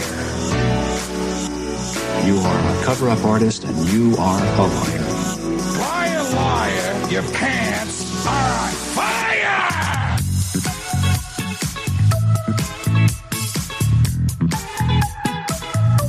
Google told me. Can you let him finish, sir? It was wrong, it was stupid, and I'm trying to be a better person. No. I'm going to tell you what I think. What are the porn stars doing? Do you have a secret now? Doesn't anybody better weed? 100% effective, how about that? Say what? And this is their new host. There is no defense for my conduct. I misspoke. I stand corrected. And I wanted to apologize to the Asian community, the Asian American community.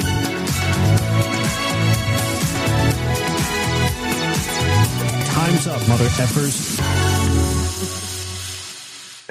It is the Mark Thompson Show. Yeah, Albert is here. I'm here. Mark Thompson is not. He's at KFI doing some fill-in work for the second hour of the show.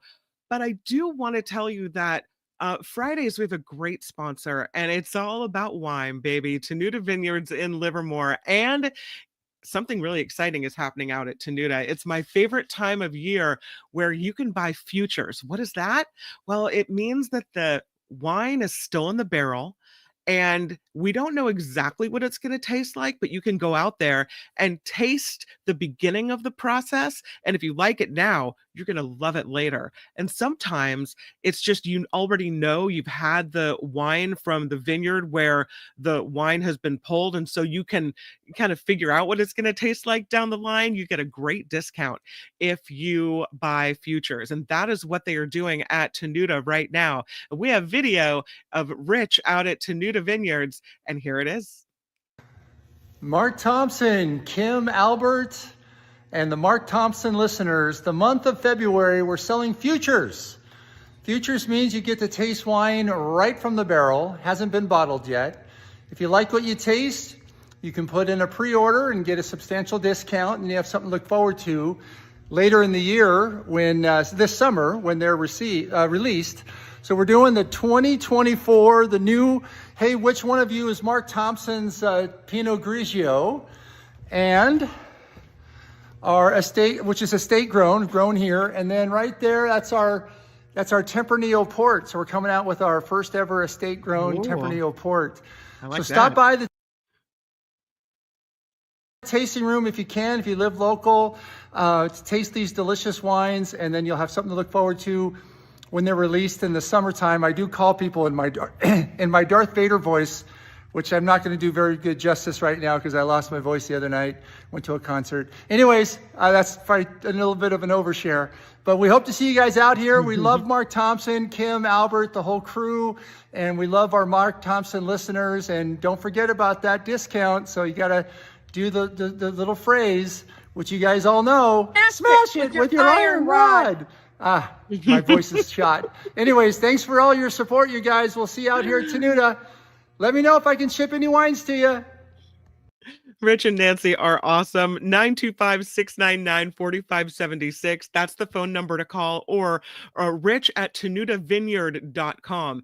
The website is tenutawinery.com. His email is rich@tenutavineyard.com. Any of those places, the phone number, the email address is where you can say smash it with your iron rod and get your discount and future. It's really exciting. All right. Has it been enough of a Mark Thompson show time waster? I don't know. I don't think so.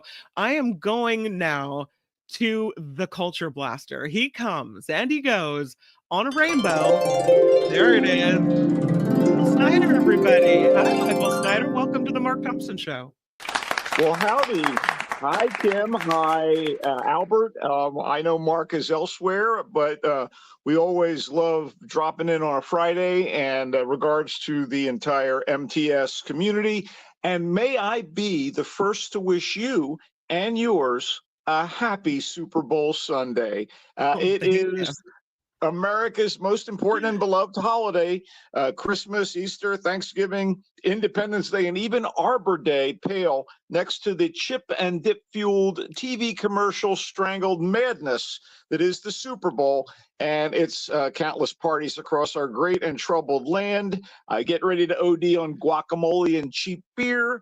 Don't be skimpy with the contemptuous comments about the halftime show. And despite the 49ers not making it to the postseason, I do have a rooting interest this year as a Philadelphia native. That's where I was born. And a longtime San Francisco resident who wants the Eagles to do well against any team but the Niners. I especially want to see those smug, referee-assisted and league-enabled Chiefs go down to defeat, if only to stop the endless torture of those State Farm ads. Oh, my God, please. Would somebody kill that campaign, please? I'm just rooting for Taylor Swift's boyfriend, so I guess we're at odds this time around. I can't believe you would go that way, Kim. But hey, speaking of holidays, you know, last Sunday the groundhog came out of his hole in Puxatawny, PA, watched 15 minutes of the news, and committed suicide. Yeah, that's it. R.I.P. Groundhog. We do have a sports super sticker. I'll throw this out there. Tom Gunn throws down a 20 to the Mark Thompson show and says, "Love you guys and go Sharks," Albert.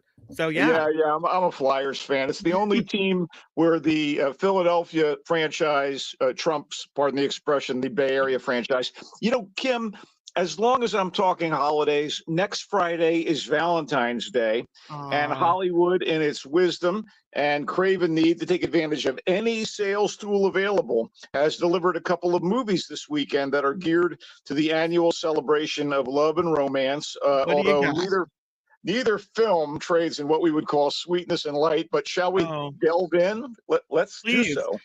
I'm all of it. You had me thinking we were going for rom-coms. What do you got?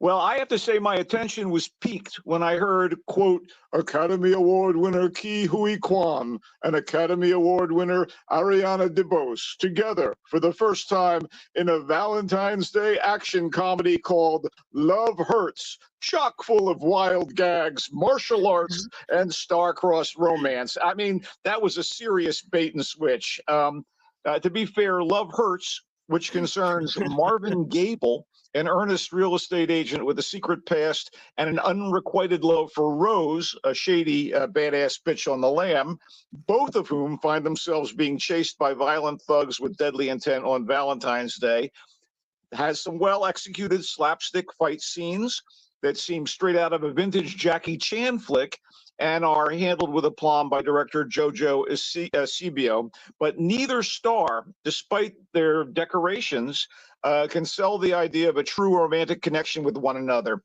And the script and motivations are kind of half-baked. Knuckles, the crime boss brother of Quan's Marvin, suggested he wants to reunite with his sibling while also punishing him and trying to kill DeBose's character Rose, a former ally. Quan, whose Oscar was for Best Supporting Actor in Everything Everywhere All at Once, and DeBose, whose Oscar was for Best Supporting Actress in Spielberg's West Side Story remake, they remain likable and charismatic, but they're sort of frittered away amid all this ultra-violent fighting and forced humor.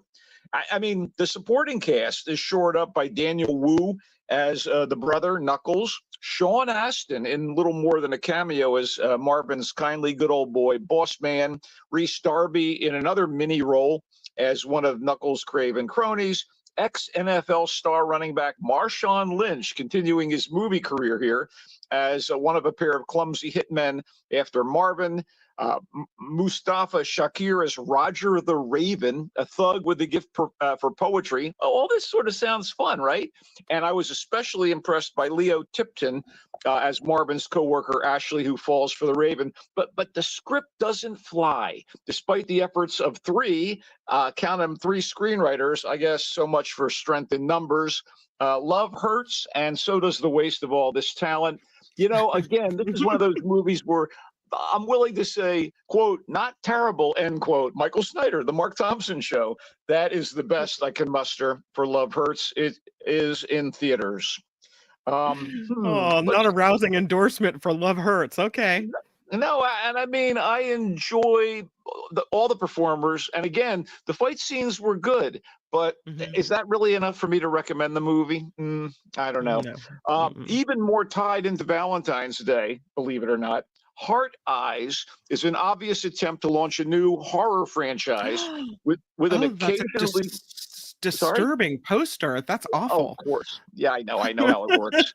Anyway, they're trying to do a new horror franchise, and it has an occasionally humorous and, of course, frequently bloody game of hide and slash with a holiday-themed serial killer on a rampage and his potential and or eventual victims.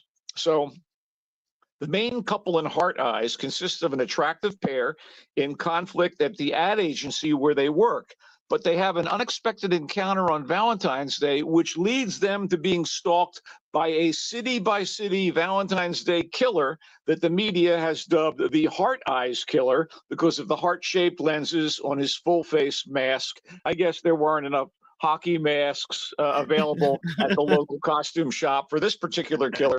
Anyway, the unfortunate guy and girl, or girl and guy, are played by Olivia Holt and Mason Gooding, who struck me as kind of the poor man's Drew Barrymore and Regé-Jean Page. We can't get Drew and Regé-Jean, but hey, we got these other people. And let's be straight up. They do have a measure of charm, and they sell the rom-com aspects of the movie. There are amusing and charming moments that lean into that. But once they're targeted by Heart Eyes, the grisly chase is on with a lot of collateral damage. So here are my issues. Why does Heart Eyes murder lovers on Valentine's Day? Was he spurned by someone in humiliating fashion? Is he too grotesque looking under the mask to get a date? Was he fired from a job as a greeting card writer at Hallmark after his My Bloody Valentine card offended the bosses? None of that is made clear, which is a strike against the movie, failing to contextualize the villain, thus lowering the stakes regarding his choice of victims.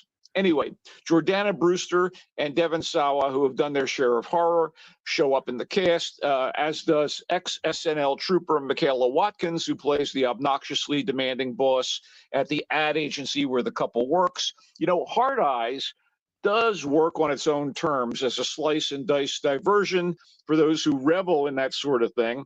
Holt and Gooding have considerably more chemistry in Heart Eyes than Quan and DeBose have in Love Hurts, and there are some laughs as Heart Eyes, plays with genre cliches. But a few jump scares aside, it really doesn't do anything new or unexpected. And again, there's the lack of a clear how and why for the Heart Eyes Killer. As an actual movie theater date on the holiday that inspired it, I guess it's got its charms for horror lovers. And as far as I'm concerned, that's about it. It is in theaters. Okay. I'm not. So far, I'm not. You haven't sold me to go see any of these.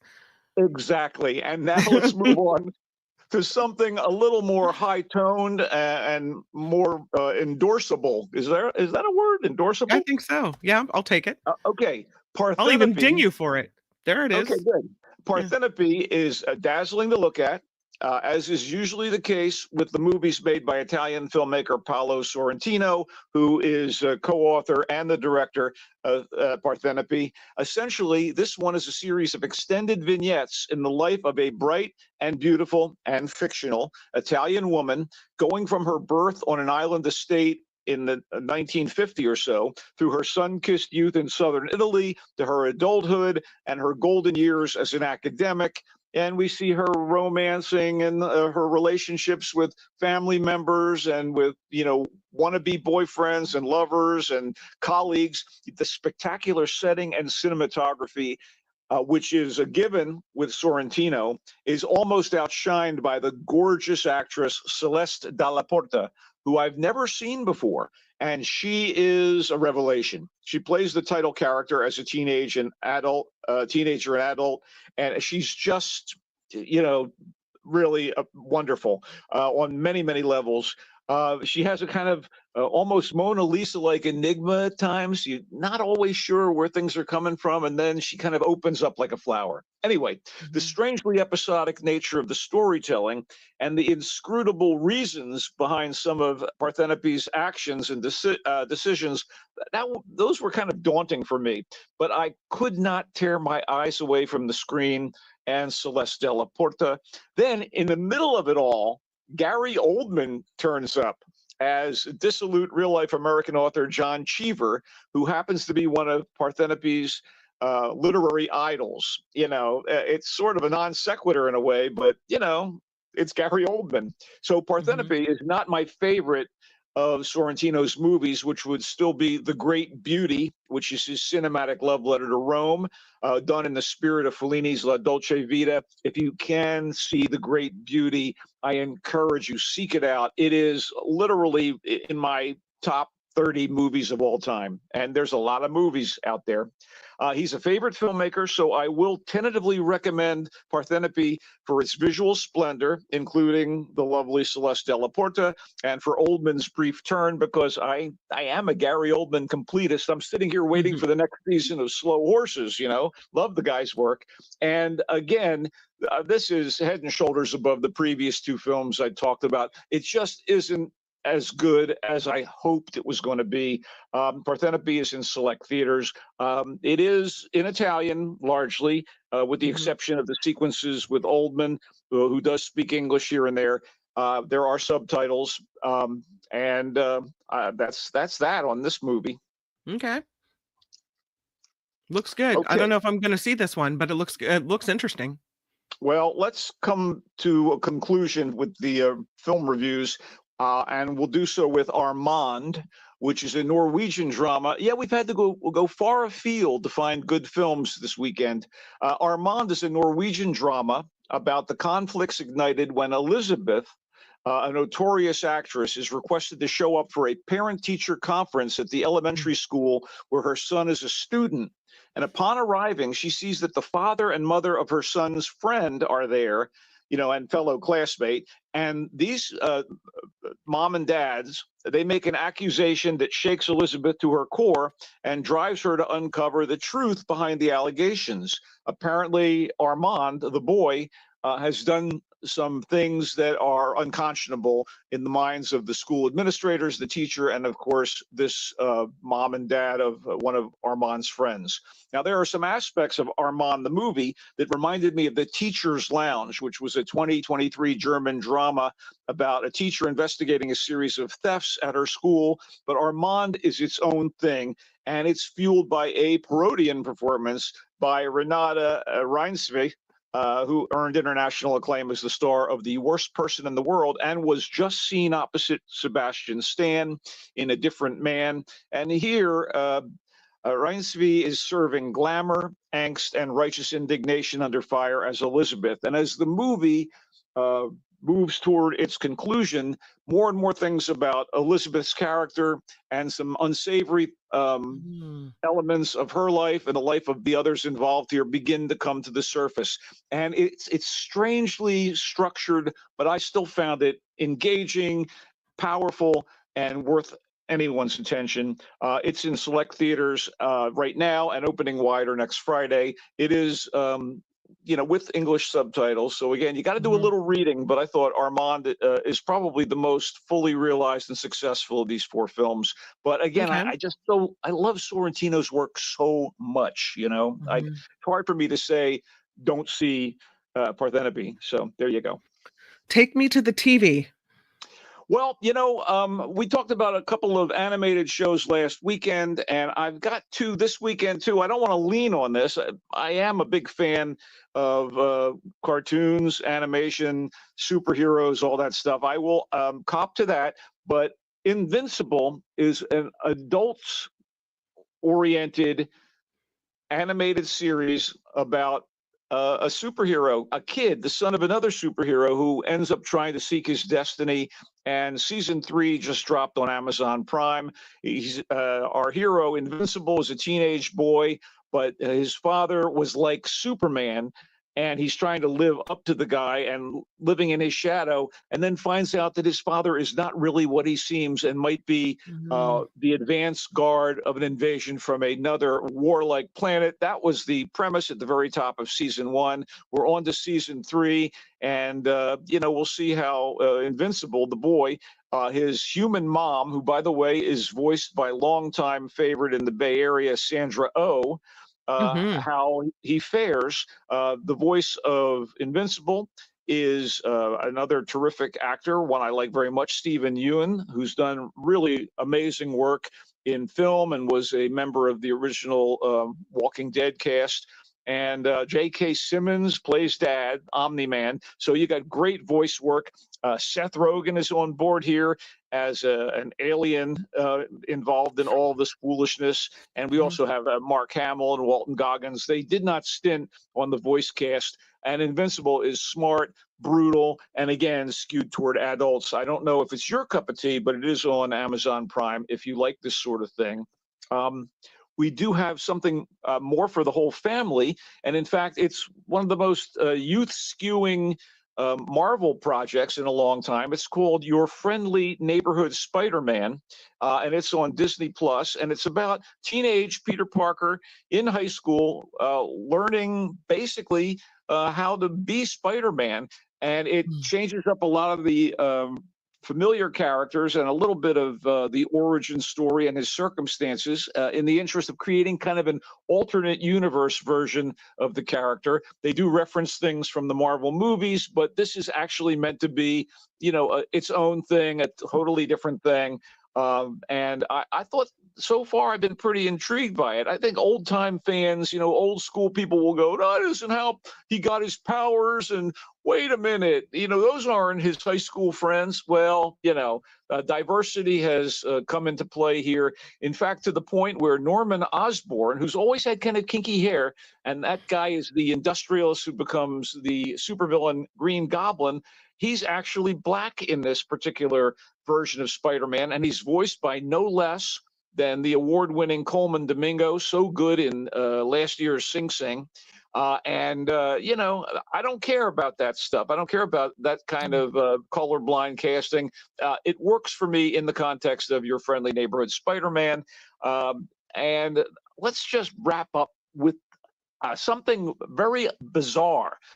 I've been watching, and I endorsed High Potential, a new crime of the week detective show on ABC and Hulu, starring Caitlin Olsen as sort of very, very smart and very, very scattered and very, very casual but incredibly effective consultant to the LAPD.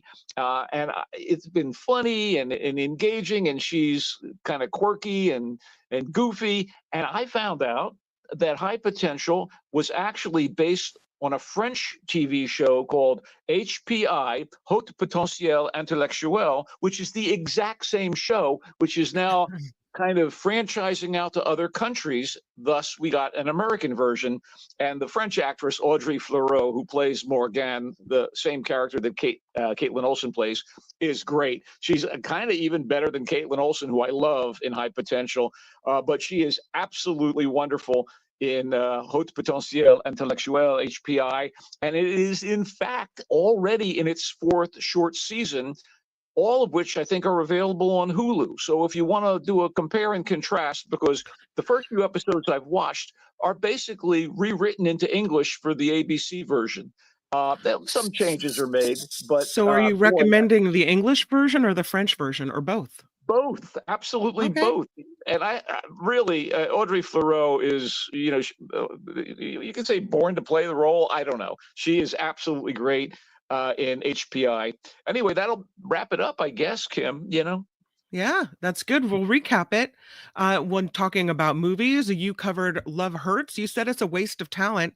Not terrible, not a rousing endorsement from the Culture Blaster today. Heart Eyes, you said there's some amusing and charming moments, but questions about the plot really plagued you. You said it's nothing new and nothing unexpected here. So yeah, meh. Parthenope, you talked about this great new actress. You love the cinematography. You said you couldn't look away. You're tentatively recommending this, is what you said. Armand, you called it strangely structured, but really powerful. And though it's in a different language and you have to do a little reading, you said it's worth the trouble. Go ahead. I was just going to say that Parthenope. It's just that the script seems to be haphazard in some ways, and her evolution isn't always as fluid and coherent as one would expect. And again, you don't know about her motivations and some of the choices she makes. But again, I mean, those beautiful perfume ads we see on TV occasionally. Right. They're lovely to look at. Is there any substance? I don't know. There's a little more substance to Parthenope, but it has that gloss that accompanies some of those ads, if you know what I mean. For streaming options, Invincible is an animated adult series with great voiceover actors, you say, and you call it smart but brutal. Your Friendly Neighborhood Spider-Man on Disney Plus, you said you really liked this one. And HBI, Hot Potentiel Intellectuel, you said it's funny. Sorry, how bad did I mangle it? Haute Potentiel Intellectuel. Thank you. Funny and engaging, you said. It's based on a French show. Yeah, I know. It's really good. And now being recreated in other countries. Find it on Hulu. You said this is a great show. Yeah, it's the mothership for all these other shows, including on ABC High Potential, which I endorsed a week or two ago. I like it when you speak French to me, Michael Snyder. Eh bien, ma petite Kim. Happy Super Bowling to you. Thank you. Yeah, have a great time. Eat all the Super Bowl food that you can shove in. I will. And enjoy yourself. I'm hoping the Chiefs lose and our long national nightmare will be over. Yeah, enjoy Trump on the screen. That's what you have to look forward to. Oh, here we go. Michael Snyder comes and goes on a rainbow. Thank you, Michael. You're welcome. Bye, everybody. I love when he comes by the show. It is time to say thank you to a lot of people. We have been remiss in not putting these up on the screen, but we have Richard Delamater with a $2 super sticker. Thank you for the contribution to the show. Luis says, will Donald Trump use a press order to rename the Super Bowl the Trump Bowl and free Kendrick Lamar as a DEI hire and replace him with Kid Rock and Ted Nugent at halftime? You know what, Luis? At this point, nothing would surprise me. Another $2 from Richard Delamater. He says, use your virtual reality set to be in studio. Okay, perhaps we will. Tommy Godlove, enjoy it with a $5 super sticker. Thank you to you. Cousin Erie, $6. The point is to create fear in the military so they will resign or do what he wants. Attack protesters, invade Canada. We'll see. You paint a pretty scary picture there, cousin. Peter Newton with $5. MS, is Trump still sore about the removal of his name from the JW Marriott Panama in 2019? Hence, he steals Canada. Yikes. Luis for a $5 super sticker. Angel in the Bay Area for $10. Thank you so much for the nice comment. I'll see you next on the After Party Live. Bye-bye.